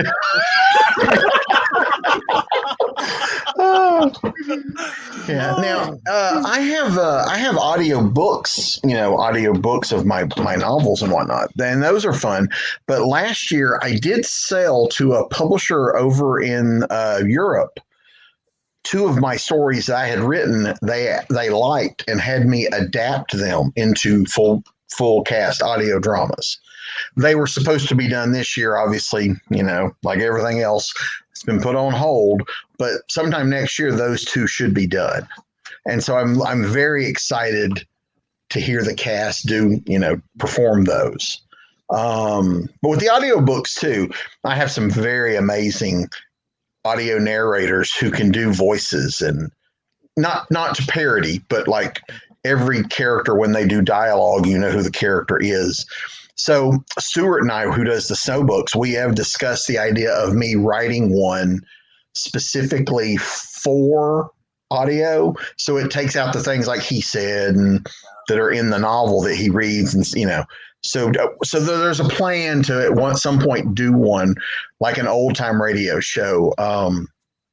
We worked on for a publisher a few years back. I did Box 13 and what was the other one called?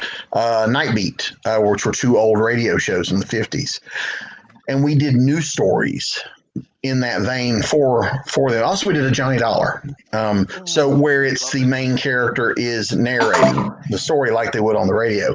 And the Night Beat story, the actor who read the story, and it's just him, but the actor who read it had this very deep, kind of gravelly voice that made you think, because this was very pulpish noir type story, that you could almost see him there with a cigar in this hand and a scotch in this hand.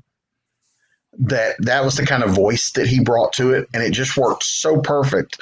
And it was the first time I had heard something I had written performed that way, and it was an incredible experience. And so, yeah, I'm very curious to see how the full cast drama does. And this might be a good side project for Pulp Reality down the way. Just that would be a good idea. Yeah, Chuck. I mean, to seriously consider it. Yeah, and I think too with this year especially, I've noticed in books that I have that are in audio, sales have gone up a little bit because people are at home. And while they're home, they may not be able to do things that are loud because their kids are over here doing schoolwork on the computer. So they're listening to more audiobooks through the headphones. So I've seen a nice small increase in people getting more audiobooks. And so, and audiobooks are not difficult to make. The biggest thing is finding the right narrating partner. If you get with someone who narrates well and knows how to produce and all that, it's fantastic. Mm-hmm. That's true. And look in 2021, hint. Anyway, hashtag always promote. And the Eric Hawkins makes a comment that artists are a bunch of divas. And Eric has a special insight on that. I'm not just saying. Anyway, yes, the Eric Hawkins. The writers aren't at all. Yeah, I was going to say, he wasn't waiting on us to disagree, was he? No, I don't think so. I think it's kind of a toss-up either way. Let's see. And there we go. I'm trying to find where I'm at. As everybody's saying hello to the Eric Hawkins. And, of course, somebody had to say it.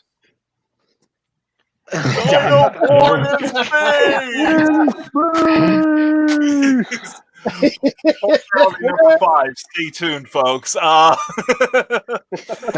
be in Dino Reality number 1. Dino Reality number 1. There we go. Fresh from Stormgate Press. Yeah. I am not editing that book. That would be all Brian. What? And Cindy Kemp says, do you consider serials or only self-contained stories? Well, I have a 2-part story going on now with Kellie's. I would be open to a serialized. It just depends on how far Pulp Reality goes. I mean, if I could look into the crystal ball and see into the future and say, oh, we're going to have 10 or 12 more issues, that'd be great to have a 10 or 12 part story. But I'd hate to get something like that going and then we stop, and then that writer's got to figure out where they're going to finish the rest of their story at. I'm not closed-minded to the idea if I can see a future where there's more issues to do something like that. Well, you said about 5 issues so far. Well, I said 5 issues, but you never quite know.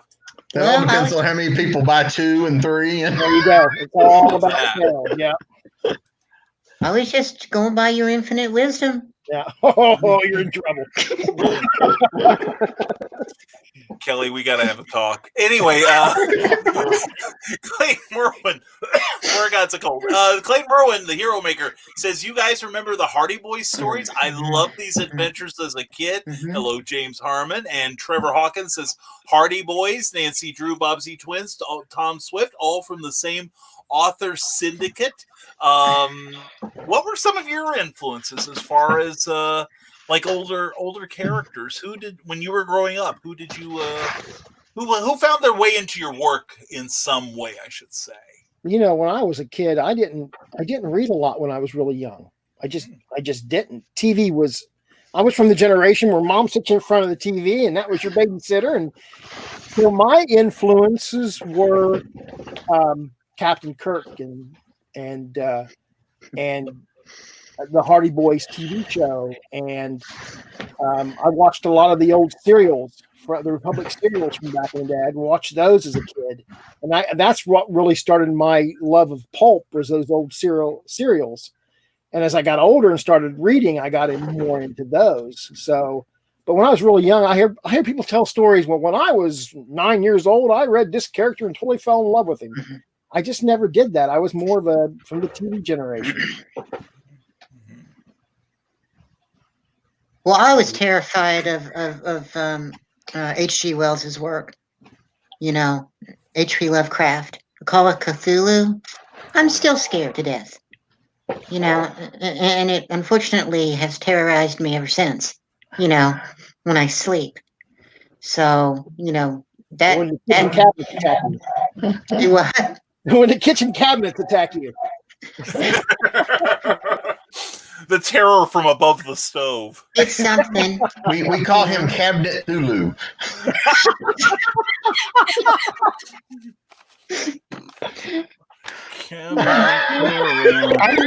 Issue 6. Issue 6, man. It's gold. It's prose gold, I'm telling you. Yeah. Getting a hot flash. Wait a minute. Rick, how about you? I know, I'm kind of like a mixture with TV and books. I grew up watching, you know, Flash Gordon, grew up, Star Trek, Buck Rogers, and of course, any book I can get my hands on, I was reading, and that's all pretty much like. Even though Kelly's not a big fan, I love H.P. Lovecraft, so that his elements are going to be in Marvin's Night Out. If you haven't gotten that yet, you really should. Available on Amazon. Exactly.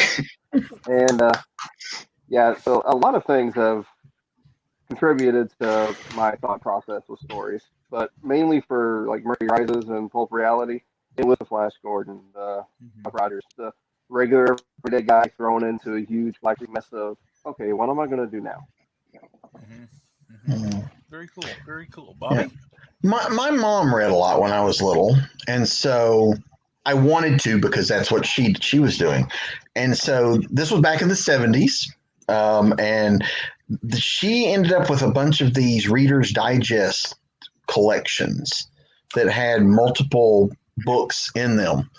And I read this one called Snowbound 6, which, you know, Charles, I actually fell in love with the concept of these people trapped on a mountain in a blizzard trying to get off the mountain alive, which kind of is probably the reason I love movies and TV shows and books that take place out in forests and wilderness and fighting nature and those things. So that was the first book I remember reading. And the second book I remember reading was called Han Solo's Revenge. And so from there, time. Yeah. So from there, I was kind of hooked. But I also, another one that probably started my love of mysteries, other than Scooby-Doo, was Finding Encyclopedia Brown. Oh, yeah. And because Encyclopedia Brown really solves those, I mean, they really solve the mystery. The clues are there for you, unlike Scooby-Doo, where a lot of that comes out on, thin air. But so those were the things that first grabbed me. But I was also a big kid, a big fan of TV at the time. I was an only child until I was 8.5. So when I went out to play, when Mom kicked me out and said go play, I was by myself. So the imagination kicks in, and a lot of times I would play things that I had seen on TV. So I was a big fan of like Star Trek, which would be on after I got home from school. Watch an episode of Star Trek while you're having your snacks. Then you go out and you're having a Star Trek adventure, or also Buck Rogers, big fan of Buck Rogers and things like that, or the Batman 66 show and $6 Million Man, things like that would air after school or during the summer, whatever.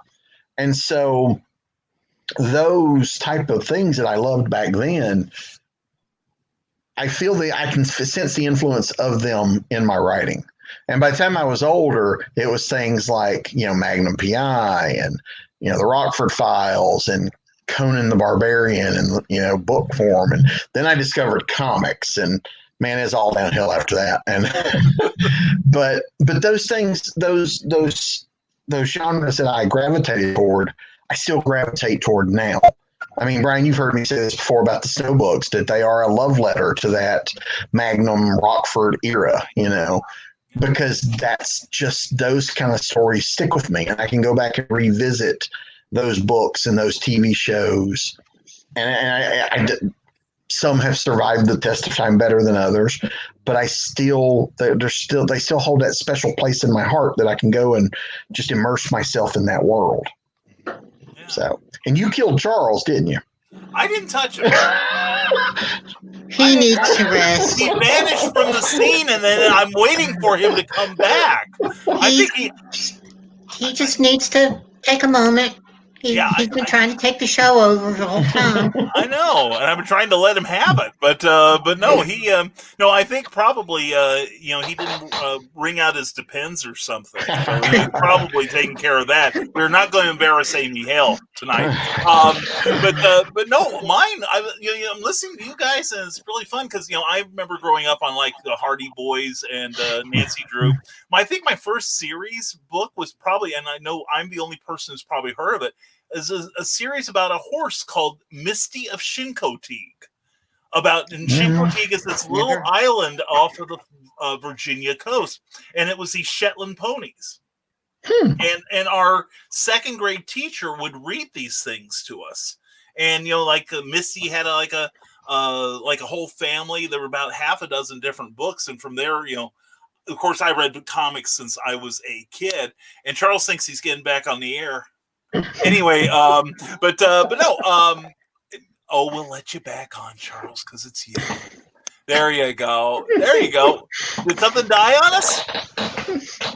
Can you hear me okay? Yeah, you sound great. I'm going to move you up to the top there, so we'll have someone to blame. We were afraid that Brian had sent one of his drones to take you out. He denied it, but we didn't believe you. Very well. Sorry, Charles? So I'm not hearing you. Oh, there you go. I wasn't hearing you for a second. Sorry. Most people would consider that a blessing. But anyway, mine was like superhero comics and westerns, TV. When I was a kid, westerns were like every other show. But I aside from comic books, I don't think I really got into series until I discovered the pulp reprints of the 60s with Doc Savage and The Shadow, Operator 5, and G8 and Dusty Ayers and all those, the Phantom Detective. And then, that kind of segued into Conan the Barbarian, the Cthulhu stories, etc. And then after that, I discovered the Mac Bolan books and Remo Williams and all those crazy 70s and 80s paperback series. So all of which I think informs my work. So we have a couple of things here. Willow Schuyler, thank you a lot for being here. You have to be a media whore if you want your stuff to sell, right, Brian? I'm here whoring my heart out. Amazon.com. Open 24 hours a day. They'll take your credit card. They'll give it back when they're done. Anyway, now here's Sarah. We love her to death. Now, who on the panel is willing to lick the spine of Pulp Reality #1? I have no shame. I have no copy. So who's willing to do it? Okay, Rick, are you going to do it? All right. Are you ready for this? Here we go, Rick. Let me give you the whole screen. Right. Here we go. Do it. Get it wet now. Moist. Real Oh moist. yeah.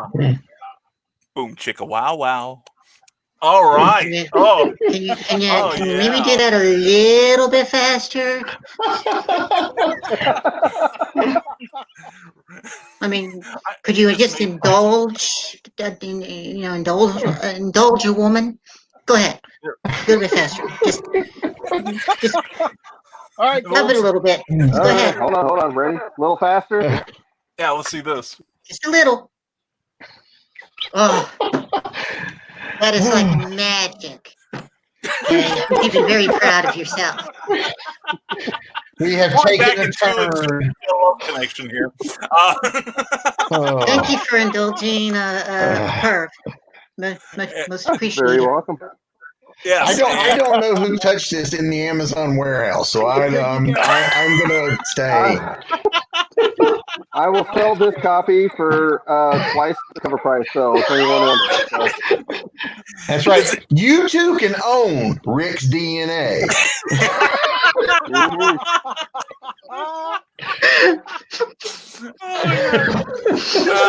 It's just nice to me not having to do that all the time. Anyway, You know what?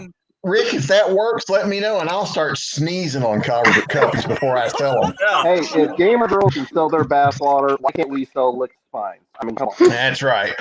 I'll sneeze on any book for $5. You don't know what I'll do for 20. $20 is $20. Yeah. You may need a crowbar to pry the pages apart. But anyway, Clayton Merwin says, Bobby and Charles, I hope that the art I did for the Star and Hawkland story met both of your expectations. 2 big thumbs up. I love it.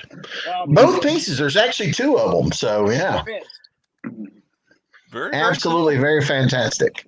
Yeah, and let's see. And Cindy Kep says Doc Saga was fun. You did a great job, Cindy, and I will publish it one day. I swear to God. Anyway, let's see. And everybody's just talking. This is great. Yeah, I'm beginning to us. think they don't need us. I've known that for years, Bobby. I've known that for years. And Candace, thank you for sharing the show. Mwah. Candace. Candace is one of our illustrators for Pulp Reality, a wonderful lady, love her dearly. And let's see, here we go. And Clayton Merwin says, I'm on it, Charles. Hawkland approved. And Jake Lindsay is channeling Mike Love for some reason. Anyway, Amy Hale has a very good observation here, and she should know. Writing is for masochists. She's not wrong. She's got that right. Yeah, I think she's got at least 5 amens on that one. And Jason Waltman says, loves the idea of a Lance Starr ongoing old-time radio show. That would be awesome. If someone with money wants to make that happen, I'm all for it. And if you want to do Santa sign people, I don't care if you have like an Audacity on your laptop and too much time on your hands. Call me. We'll make a deal. So, and let's see here. And Sarah says, I love H.P. Lovecraft. I have his collections of works in hardbound. And James Harmon, glad to see you here, brother. It's always great seeing and hearing people that love what they do crack up laughing when sharing stories and such. This is such a somber crowd. You can tell we've assembled here. Well, a lot of times it is the crowd too, who you're with, and it's not a mob. It's just a crowd. Just a crowd. Yeah. Yeah, this is a clever Morian, so you know what to expect. Or actually, you don't, other than lick spines. Yeah. Well, it's also easier to make fun of your friends, too. If I was on here with 4 total strangers, I'd be a lot more reserved. Yeah, I'm a lot nicer on most of my guest shots, too, if you can imagine that, but not much. Anyway, everyone's my friend. Sarah asks, come on, change. There we go. Have any of you thought of turning your stories into comic books, or is that just not your venue? It could reach an even wider audience. And I know Bobby and I have written comic books. So, Yep. have you thought of like sequential art adaptations of your works? Yeah. Well, or of using the same characters. Like I'd love to do a snow comic, but currently I did a Lance Starr comic strip years ago with an artist friend of mine named James Burns, and we were just doing them on the internet for free. And some scheduling hiccups happened, and we had to cut the story short. So I ended up like losing most of the middle of the story. So we ended up jumping to the end pretty quick. I am this year adapting the comic strip into a prose novella. So using that as the basis to go the other way. But I love comics. I know you've written comics, and Charles, we're definitely going to have to talk about the idea for some comics for Pulp Reality. I'm all over that. If you know, Good idea. I love that if you did 2 or 3, and you could have them run like 2 or 3 issues, nice cliffhangers. Oh yeah, we'll talk. But comics are fun. I love comics. There's a lot you can do in comics that, the beauty of it, and as you know, Brian, is it's not just you. When you're writing your short story, it's up to you to do everything. You have to, if there's a failure, or if you've got to explain it this way and that. And when comics come in, your artist comes in and elevates, because you're doing most of what we write when we write comics is instruction. I want to see this, or they walk into a room that looks like this, or this, whatever. The best thing about comics is whatever I see in my head when I'm writing it, when I get the art back, it looks infinitely better than what I thought beforehand, because your artist can take your idea and add layers to it. So the comic becomes this thing that's greater than the sum of 2 parts. That's why, if you ever notice, sometimes a great artist writer team will split up and they never seem to reach that same height. Like Lee and Kirby together. Lee and Kirby together were magic. Lee and Kirby apart were still good, but they never reached the heights that they reached as a team. And that's what I like about comics is it really is a team effort, and you can Totally agree.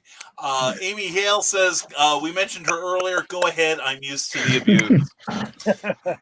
And you see fluids running down her face, which is never mind. But Marianne Millhouse says Chuck is having technical difficulties and will return soon. All the time. I know, I'm just glad it's not me for once. And Carleen says, I have that Misty book. See, I wasn't making it up, I swear. Every damn day. Carl Witzman asks, what was the first thing you ever wrote? Can you remember the very first thing you wrote? When I was a kid, my grand dream was to become a comic book artist. Not a writer, artist. I'm not good enough to be a professional artist. I learned that the hard way. But I started writing stories and creating characters for me to draw. And they were all very derivative, of other characters, but it was a great place to start and write these stories that then later it's good practice. And then later you kind of go into, you learn and add to it. But yeah, my first things was as a kid writing little comics that I drew on tracing paper. Yeah. Anyone else remember? I wrote, of course, I got called to the principal's office, but it was Ranger Roy, a little space adventure with a little space dog with a little bubble helmet. It was only supposed to have been like a couple pages, and I extended it as usual for like 9 pages. I got called to the principal's office because they thought I was weird. So that was my first writing ever. What? True story. Mm-hmm. True. I gotta sing down. I kid you not. Okay, little kid dragged into the principal's office for writing a longer version of simple writing assignment. Only in Catlettsburg, Kentucky, could that ever happen. Okay, it's just a tiny little town, and you're lucky that they've stepped out of the 1940s. So for me, that was it. And then the rest is downhill from there. Culminating in this evening. Yes, I used yes. to write superhero stories when I was younger. I still write superhero stories, but I used to write a character, and Kelly, you'll know this character. His name was Defender.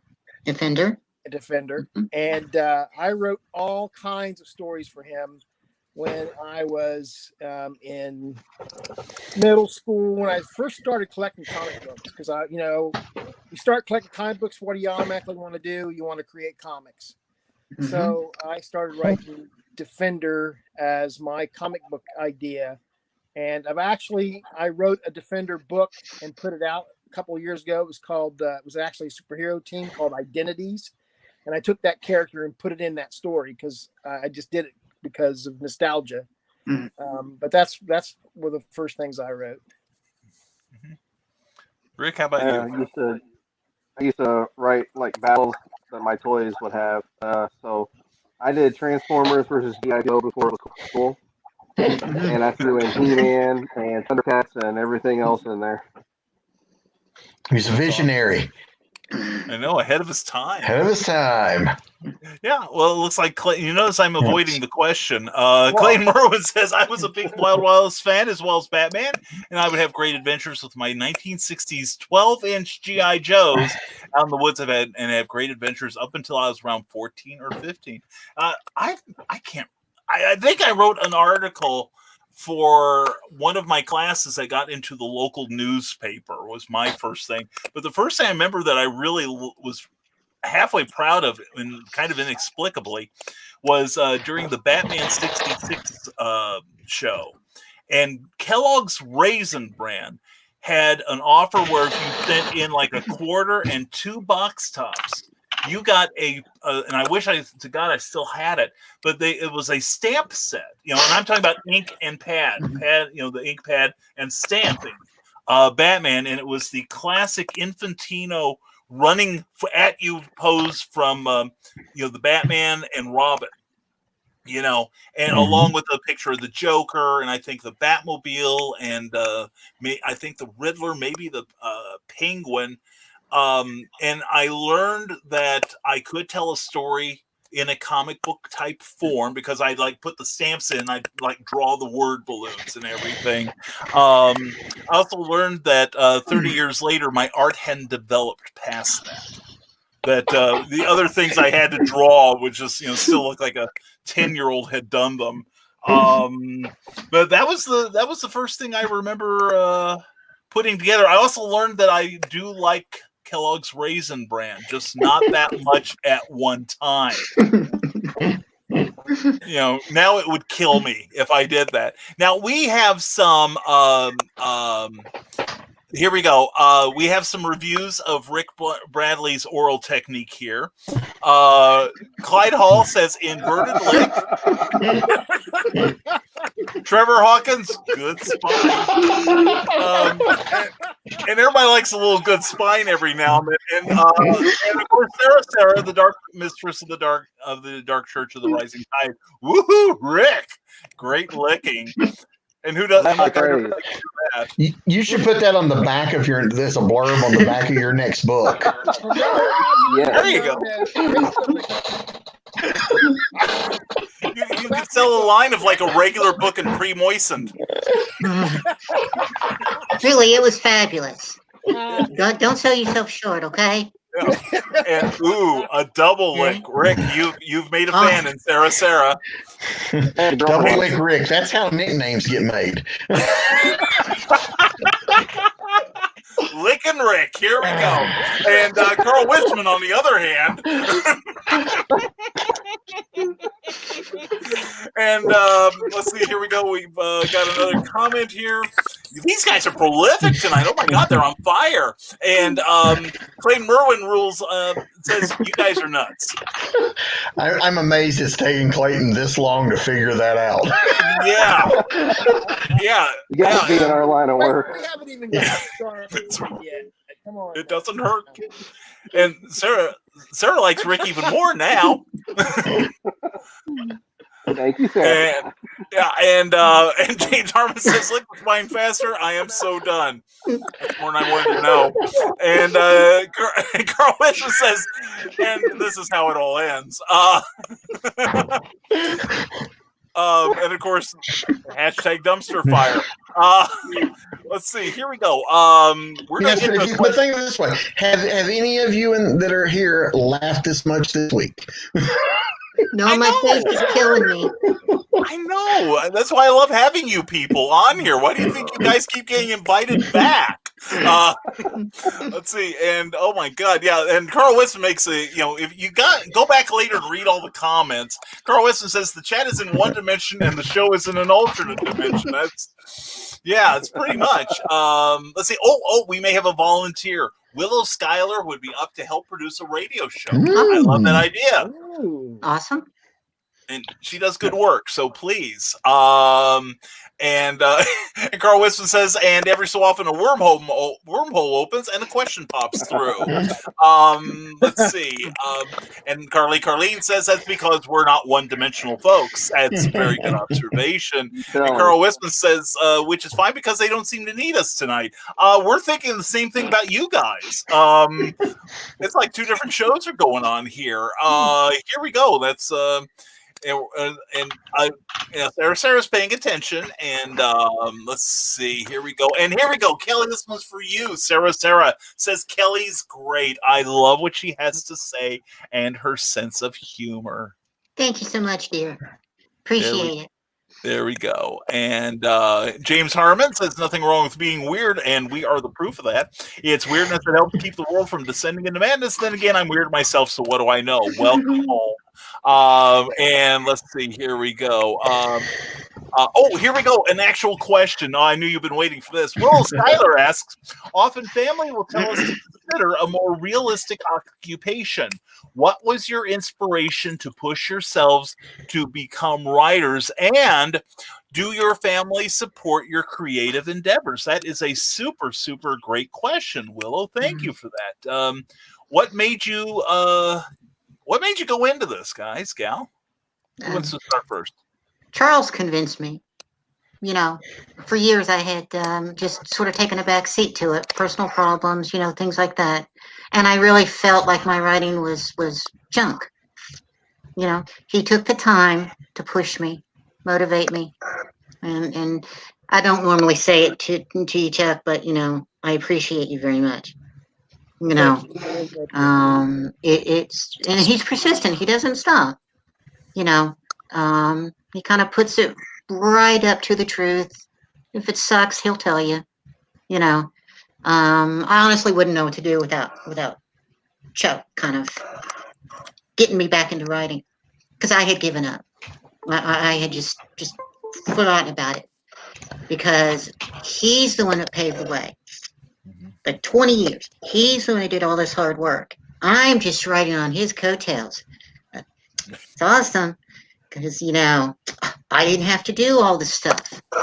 He worked hard and he took the heat, and now I have to take the heat. But my writing and my job's a little bit better than his was. He's just incredible. Thank you, sir. Thank you. Appreciate it. Thank you. Very cool. Rick, how about you? Well, I have you, Amy Hill, and Kathy Jackson to blame for this, which I'm cool with that. Just going to that writing seminar, but had a dream about some stories I thought would be cool books. So I was like, I'm gonna get this going, and then saw you.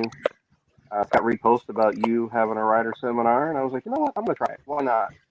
And it's just been hitting around running since then. And I love you three. Well, I love everyone here, but you three definitely. I mean, you answered any question I had, and I know at some point in time you're like, oh God, is this Rick again? Oh, what has he got now? But I thank you three so much, and Charles as well, for giving me this opportunity with Pulp Reality. I mean, he came to me for it. I'm just sitting here like, did he message the wrong person? But, I mean, he's been crazy supportive too, and this Rising Tide is definitely my extended family now, and I love each and every one of you guys. Back at you, Rick. Back at you. So, Bobby or Charles, who wants to take it next? Well, I can. I will say, I will echo too. What Rick said. I have discovered that a lot of the most of the writing community, not just indie, just in general. I've met a lot of writers in my travels, and the vast majority are very helpful, friendly, welcoming, supportive people. And I was surprised by that because I've been in other industries where that's not the case, where it's every man for themselves. And I love the fact that there are so many people that are supportive in our little industry. When I started, like I said, it was this grand dream to write and draw comics, and I was doing them on my own, and I had the dreams of getting better and submitting, because it did that again. This was before printing it yourself was really an option. My parents did not understand what I did. They really didn't understand it. There have been times where they had told me you're just wasting your time, and I don't think they took it seriously until I was much older. I'd already graduated. I was on my own. I had my own place. I was working a full-time job, and I was writing, but I was also doing this little fanzine at the time, which is, it's like basically little magazines just stapled together, and we were giving them away at comic shops, and like people bought ads that paid for the printing and all that. It was supposed to be a group effort, but it turned out to be a me effort, because everybody that was going to help, was willing to help until I said, okay, here's what I need. And then they were gone. So I think that was the point. It got to a point where I was doing everything myself. I couldn't sell enough ads because I didn't have enough time to do that. And my mother came to my house one day, and it was unusual for my mom to come without my dad. So my mom came to the house, and she was like, your dad and I were talking, and we just realized that you're actually serious about this. I was like, I've only been doing it for years, but okay. At that point, she actually said, yeah, we killed Charles. She actually said, I see, we know you're serious about this. We want to help. And we had heard you say something about not being able to sell enough ads, and you were probably going to quit after this issue. I'll pay for this issue to help you get ahead. And that was, I think, the first time they took it seriously. Ooh, that's good. Yeah, hold on. Sounds like the airplane coming in. Yeah, hold on a second here. There we go. I muted you, Charles. Charles, try coming out or going out and coming back in again, okay? Because we're getting a buzz. Yeah. It's Hawthorne's plane. Yeah. Yeah, there we go. Hawthorne's on the runway warming up. Yeah. But now once I sold my novel, like the comics, I think it's because it was comics, they didn't get it. Once I sold my first novel, they became really good cheerleaders for it. My dad especially would tell anybody, hey, if you like to read, that was how he's always starting, you like to read? And so I know he handed out a lot of cards and whatnot, and Mom talked it up a bit too, but they weren't as supportive until that point, I think. And I think the point where my dad got it was when, oddly enough, I'd gotten hired to write a Green Hornet story. And so I was all excited. So I went to their house and I told them, hey, I've been hired to write a Green Hornet story. And my dad goes, finally, you're writing something I've heard of. And so, yeah, he's been supportive, he's been pretty supportive since then, but it's just one of those things that it took him a while to realize that, this is work, that yes, I can't just drop what I'm doing just because I don't go to an office, doesn't mean I'm not working, just because I'm staring at the TV with a blank look on my face does not mean I'm not working. That's right. Yeah. That's part of the job description. Yeah. So that's kind of where I started. But like I said, they've been very supportive since then. They were reading my books, and that was nice. And, my brother was quick to tell me they all sucked, so he kept me humble. He's like, it sucked. Did you read it? Oh no, I'm not reading anything that bad. Oh, okay. But then he'd go, "Where's my autographed copy, you bastard?" So yeah. So they all worked hard to keep me humble. It didn't work apparently, but they all worked hard to try. Oh, beautiful, beautiful. Charles, how about you? And How thank about you me? for What? fixing I the sound. forgot the question. Okay, moving on. Oh, no, we had a question about your family. You know, did they support what you were doing when you decided to go into writing? You know, what barriers did you run into? Well, by the time I started to knowing I wanted to write professionally, I was married.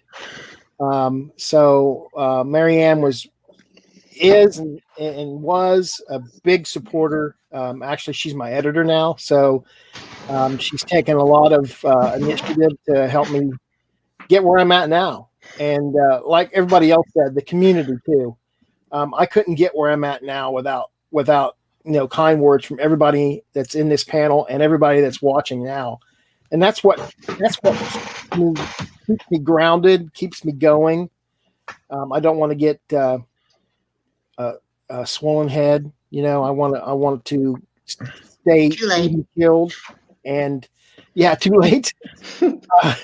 But my family is really. My sons are both supportive. My wife is supportive. My parents have passed now, so. But they were around when my first book was published, and they were excited for it. So, if it wasn't for Marianne, I probably wouldn't be doing this now. She's really helped. She's a really big help.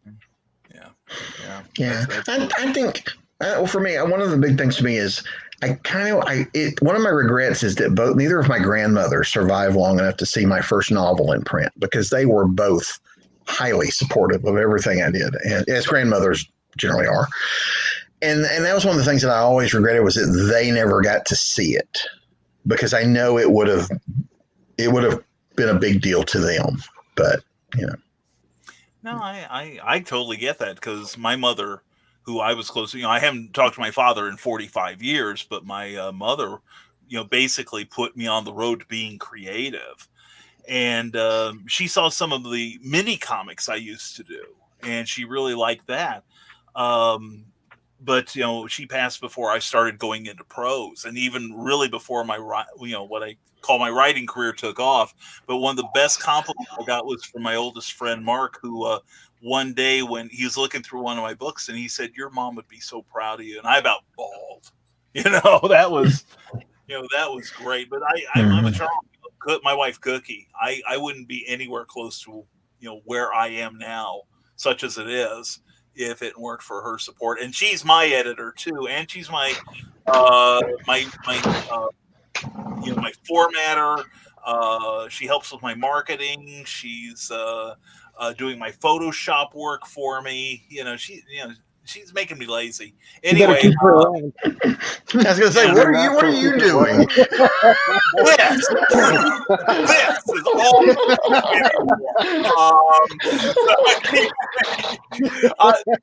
Jason Waldman asks, "What pulp characters? What are the pulp characters that inspire you to write new pulp?" Commando Cody. And that's the number one for me. He is my hero. I've got pictures of him all over my apartment, and that's the biggest influence as far as old pulpish type characters go. Yeah.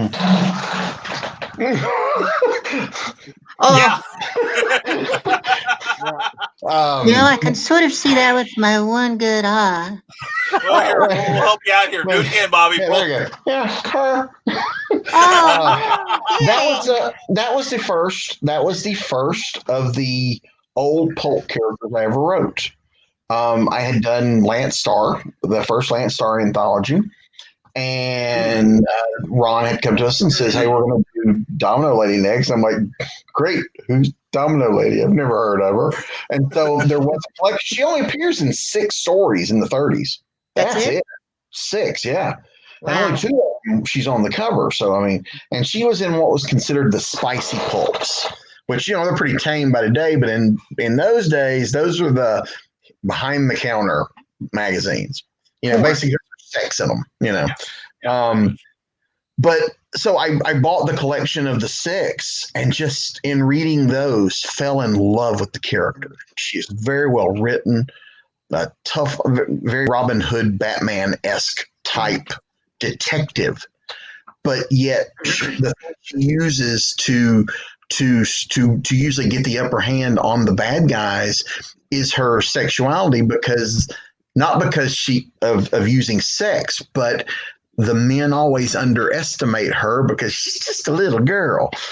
And she would write, the twist of her was she would write notes to the bad guys, and her bad guys were dirty cops, crooked politicians, mobsters, businessmen, that kind of thing. Stereotypical template kind of thing. She would write them these letters on black paper with white ink, detailing what she was going to do to them, what they had done wrong, what she was going to do to them, and why.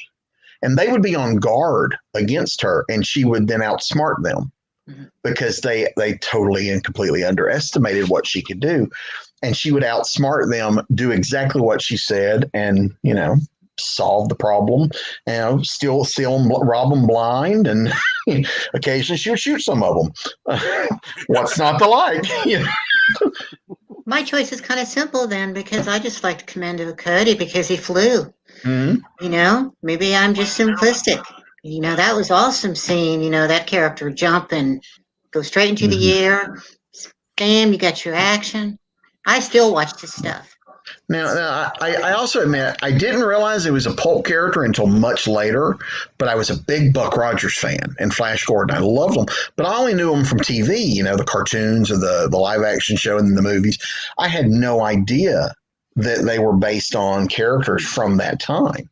So so I had those influences without knowing what they were. Because the first time I was asked by a pulp publisher, it was like Ron Fortier came to me and says, "Hey, your stuff's very pulpy. How would you like to write some pulp for us?" And I'm like, "Sure, no problem. I just have one question. What is a pulp story?" And so so that's how those were my humble beginnings. Very cool. Now, Rick, you're a bit younger than at least one or two of us. Do you have any pulp leanings in your past, or? Well, some of my favorites, of course, The Rocketeer, The Shadow, The Phantom, which thankfully they made 3 great movies for. So I can introduce them to my kids and be like, "Hey, trust me, these are cool." Once again, Flash Gordon, Buck Rogers. I used to also read I used to get a friend of my dad had a bunch of the Gold Key was the comics, the Twilight Zone, and the old, even Turok's Unstone. I mean, those old comics. And I got so much into the Twilight Zone stories. They were just some of the coolest one-shot stories ever. And that definitely has influenced me today. Very cool. Very cool. Charles, how about you? Well, probably my biggest influence was Shadow. The radio programs, the old magazine stories, the movies, serials. But I'd love to write a Shadow story. If I could ever get a chance to do that, I would. And then when I got a little bit older, when I was in high school, I read the Destroyers series and Executioner series and Able Team and all that stuff. Trailblazer, and because a lot of that stuff came out in the 60s, 70s, and 80s, which is still considered pulp. And that's where I really cut my teeth at, was on those characters. But if I had a chance to write something in the Shadow, I would definitely do it. I hear you. Mine's probably Doc Savage, because I read so many of those, especially the early stuff before they tried to humanize him. I just in fact, John C. Bruni and I were talking about that last night. I think it was with John, but that would make a great case study of Doc Savage being raised by anyone but his real parents. His dad. He's raised by scientists. There's probably some sort of a psychological treatise involved there. So we got a handful of comments left. Grant Lankard says, I edited a very short anthology. It took me 6 years to finally put together because no one would do any work on it. In hindsight, I should have just written and drawn the thing, all the stories myself. That's the way it tends to work. And thank you, Grant. Thank you very much. I would tell your mom she should be proud of you, Brian, just because you're a nice guy. Well, thank you. I do appreciate that. And Sarah has a question here. Who's writing pulp horror genre? I'd be into that for sure. And she said, I could see Rick writing pulp horror. I'm doing got that. copies. I got copies of this today. There we go. We get. Oh yeah, that's right. So, Nice. yes, I wrote a pulpy Western horror story in here. And I guess you could call this an official thing, but the publisher liked my short stories so much, they've hired me to write a novel next year that picks up where it ends. Oh, beautiful. Oh, great. Congratulations. Thank you. My That's Bishop more Kincaid work. book. Oh, I'm sorry. Go ahead, Bobby. Oh, I was just like, oh, great, more work. I was just gonna, Boo-hoo. This is as sorry as I'll get for you, Bobby. It's like I tell people, it's like it's like I can remember a time when nobody cared how much idle time I had on my hands. I'm crazy for work. Yeah, well, there was a point in my life where I was submitting to publishers all the time and nobody cared. So, yeah, the me boo-hooing about publishers coming and say, hey, do you want to write something? Yeah, I should be kicked in the head for that. Yeah, and especially since I'm with two people that I will be doing work for next year. So, and I'm like, yeah. So. I totally realize how lucky I am, but yeah, it's because it's one of those things. It's like, there was 10, 15, well, I'm probably 20 now. 20 years ago, I'd have killed to be where I am right now. So, Yeah. And let's see, Rick, Charles, you got anything else to add to that? I don't write a lot of horror. I did write the supernatural Western that I did, New Kingdom. And I wrote a short story for Tales of the Weird and Strange, and I enjoyed writing it. I don't think it was my best work because I don't normally write horror per se, but I guess it's just not something I've gotten into. yeah, my Bishop Kincaid book coming out is supernatural horror, pulp, which I can't talk about, but it's coming. I swear. Oh, one good eye. I'm holding on the correct side of the screen for you. Okay. All right. so Okay, I got it. See? There we go. See, and there we go. Rick Bradley is doing his part there. Marvin's Night Out, a wonderful, wonderful book that is I Very own. good. All right. Love you, honey. My honey is home. Okay, got that one. Okay. and Jeff Hayes says, thank you, folks, for a great show. Congratulations on Pulp Reality. Looking forward to issues 2 and 3. Yeah, Jeff, I hope we get to in 2 or 3 with some art. So we'll be talking about that soon. Hey, we are doing a snow story in Pulp 2, and he is a snow cover artist. He is. So, And you guys, you know each other really well, so you guys look up clever. See how I delegate that? Yeah, just leave this editorial work to us. We'll work it out for you, Charles. No problem. We'll pick our artists and hide a cookie. Thank you, Sarah.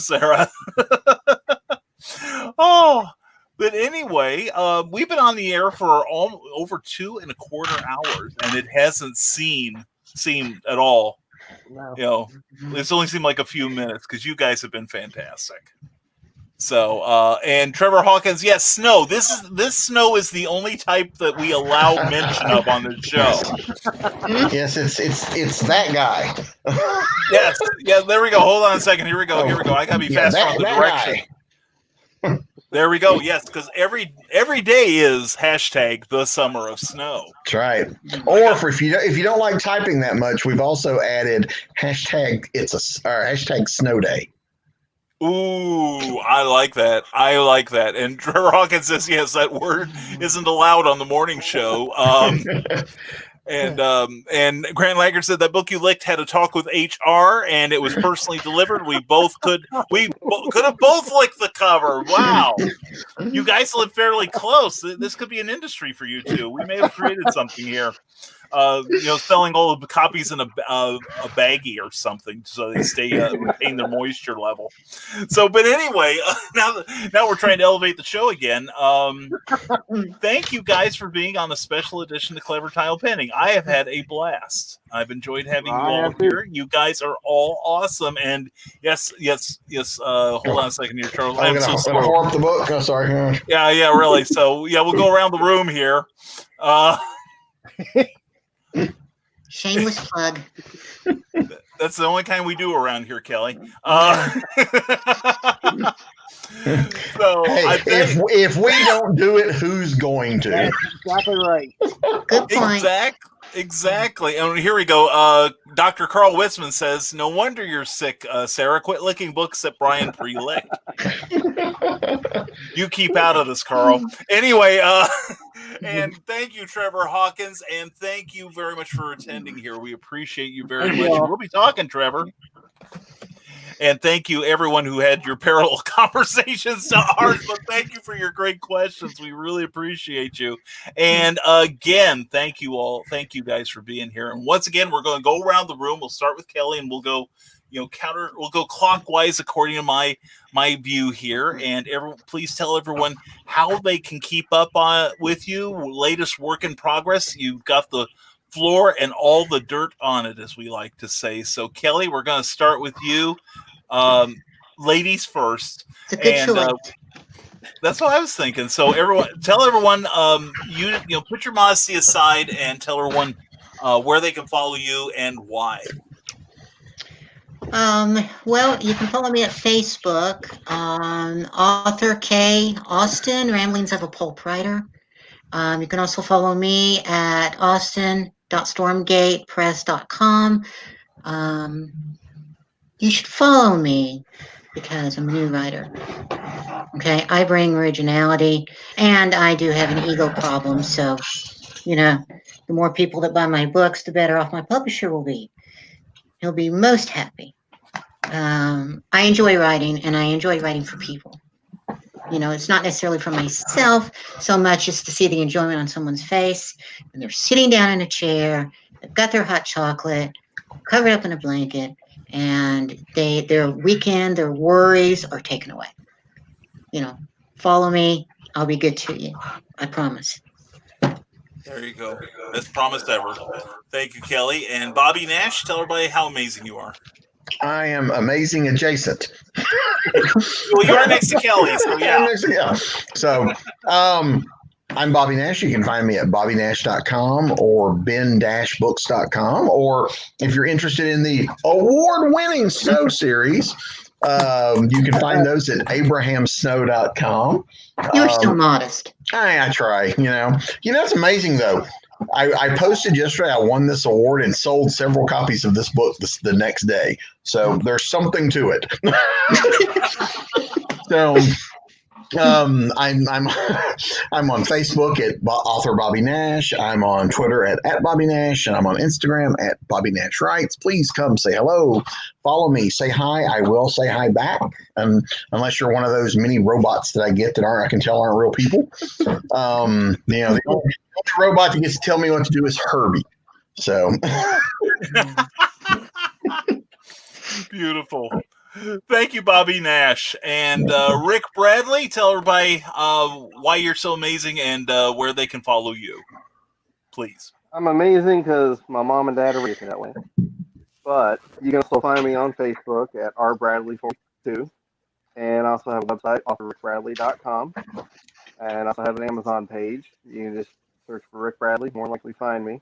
Because on Amazon, you can grab this. This is my first self-published work, Marvin's Night Out. It's also got a digital if you prefer that. And yeah, you'll see me. Oh, I do have a Twitter that I just kind of restarted messing with. I'll be honest, I don't even remember what my username is. I never got Twitter, but I thought, it's a tool. Why not start using it, right? If you know what Rick's Twitter is, email him at Facebook and let him know. Yeah, let me know what that is. It's like Where's Waldo, but this time it's Rick's Twitter account. So, so are we done abusing you? For now. Okay. Thank you, Rick. You're awesome. And Charles F. Millhouse, the reason we are all here. Thank you for putting Pulp Reality together, and please tell everyone about Pulp Reality, your amazing work, and where people can follow you. Well, I was going to lead off by saying I'm an amazing writer because I write like Bobby Nash, because I have I have Pulp Reality, and you can find Pulp Reality on my website at stormgatepress.com. And you can find all of my Captain Hawkland stuff over at choosetheadventure.net. And also have a Facebook group called Author Charles F. Millhouse Present. And if you're a creator of any kind, a writer or artist or whatever, and you want to post something on that group, feel free to do that, because it's there for everybody, not just for me. So, and I appreciate everybody watching and everybody who has participated in Pulp Reality and those who will participate in the upcoming issues, and for the support from everybody. All right, beautiful. Thank you very much. And oops, I meant to get all of us. There we go. We should also say too that signed books make awesome gifts for the readers in your life. They do. Yes. And I'm sure all of us probably have ways, if you go to our website or whatever, to sell signed books. So, if you're looking for options, those are always good ones. Good point, Bobby. Good point. Thank you. And selling, baby, selling. I know it, man.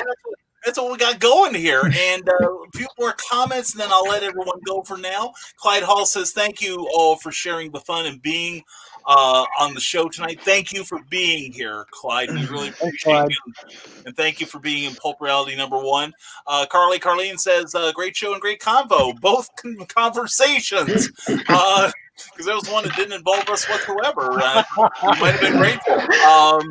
And Sarah concurs. And let's see. Thanks for another good show. Thank you very much, Grant Lankard, and thank you, Cindy Kep. And write this down, Charles. Willow Schuyler says, if you guys need more shows to plug your work, you are welcome on Pillow Talk. That's Willow's Pillow Talk, a fantastic show. I have been on there. She is a wonderful, delightful, charming hostess, unlike the one who runs this train wreck. But anyway, so seriously, we'll get in touch with these people. They are awesome. And Grant Lankard says good night, and we're about to say that too. And so what I'm going to do is take you guys out of the screen. We'll close down the show, and then please stick around so I can say good night to you guys. All right. Okay. So thank you, everybody. Thank you so much. All right. Thank you. All right, just going down the row here, removing people, and there we go. All right, just leaving me now. Brian K. Morris, thank you very much. And, of course, I'm too shy to talk about my books at risingtide.pub, also on Amazon and Smashwords, because I would like to retain some dignity. But anyway, not much, fortunately. But anyway, thank you very much for watching tonight's show. I had a blast. We hope you enjoyed it, too. And if you haven't, if you are listening to us on iHeartRadio, Amazon Music, or Spotify, check out the show on YouTube on the Brian K. Morris Rising Tide Publications page, because there's a whole nother conversation that was going on while you guys are listening to this stuff.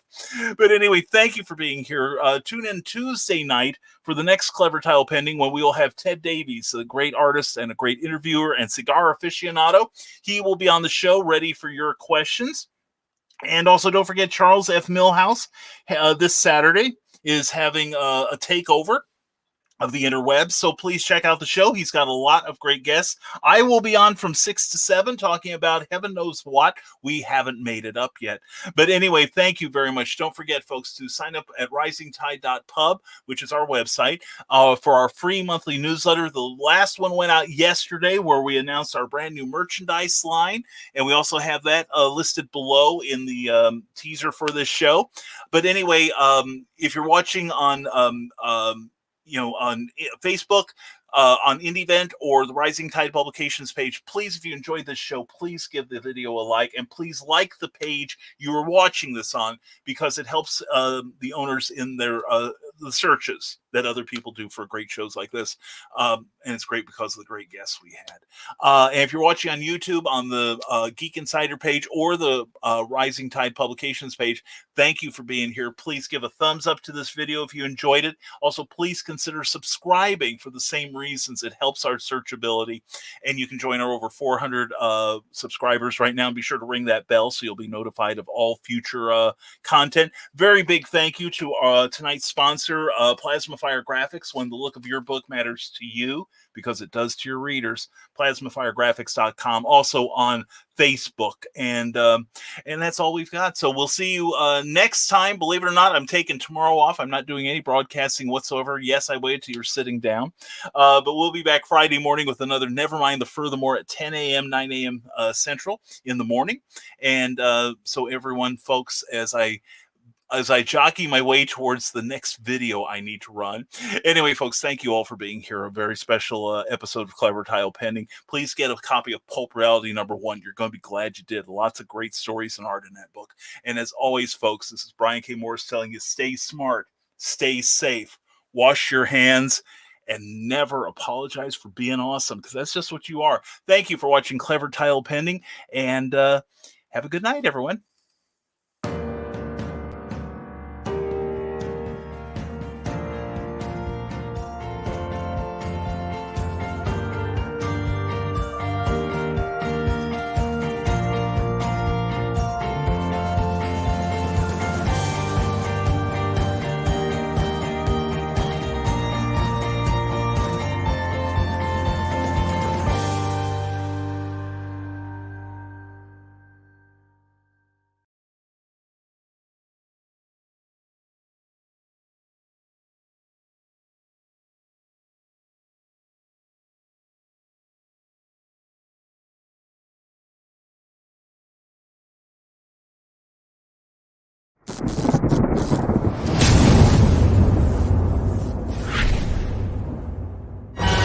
Stormgate Press presents a collection of 7 new short stories from today's leading authors and illustrators in the new pulp genre. Experience courageous two-fisted heroes and their intrepid and often dangerous exploits. From dark, watery depths to high-flying heights, these fantastic tales span the globe and take the reader on fast-paced adventures in classic pulp style. Take a seat as we pull back the curtain on days gone by with edge-of-your-seat storytelling in the vein of Golden Age era pulp fiction. This is Pulp Reality. Available now from Stormgate Press on Amazon.com. Thank you for tuning in to Clever Title Pending, a Rising Tide Publications and Brian K. Morris production. A member of Comic Book Advocating Network and sponsored by GeekInsider.com. Become part of our show with sponsorship and advertising opportunities. For details, contact advertising at GeekInsider.com or visit podcast.geekinsider.com. The Geek Insider podcast is available on your favorite app, so please hit the follow button and share it out to your friends. Because if you don't, you might have to turn in your geek card.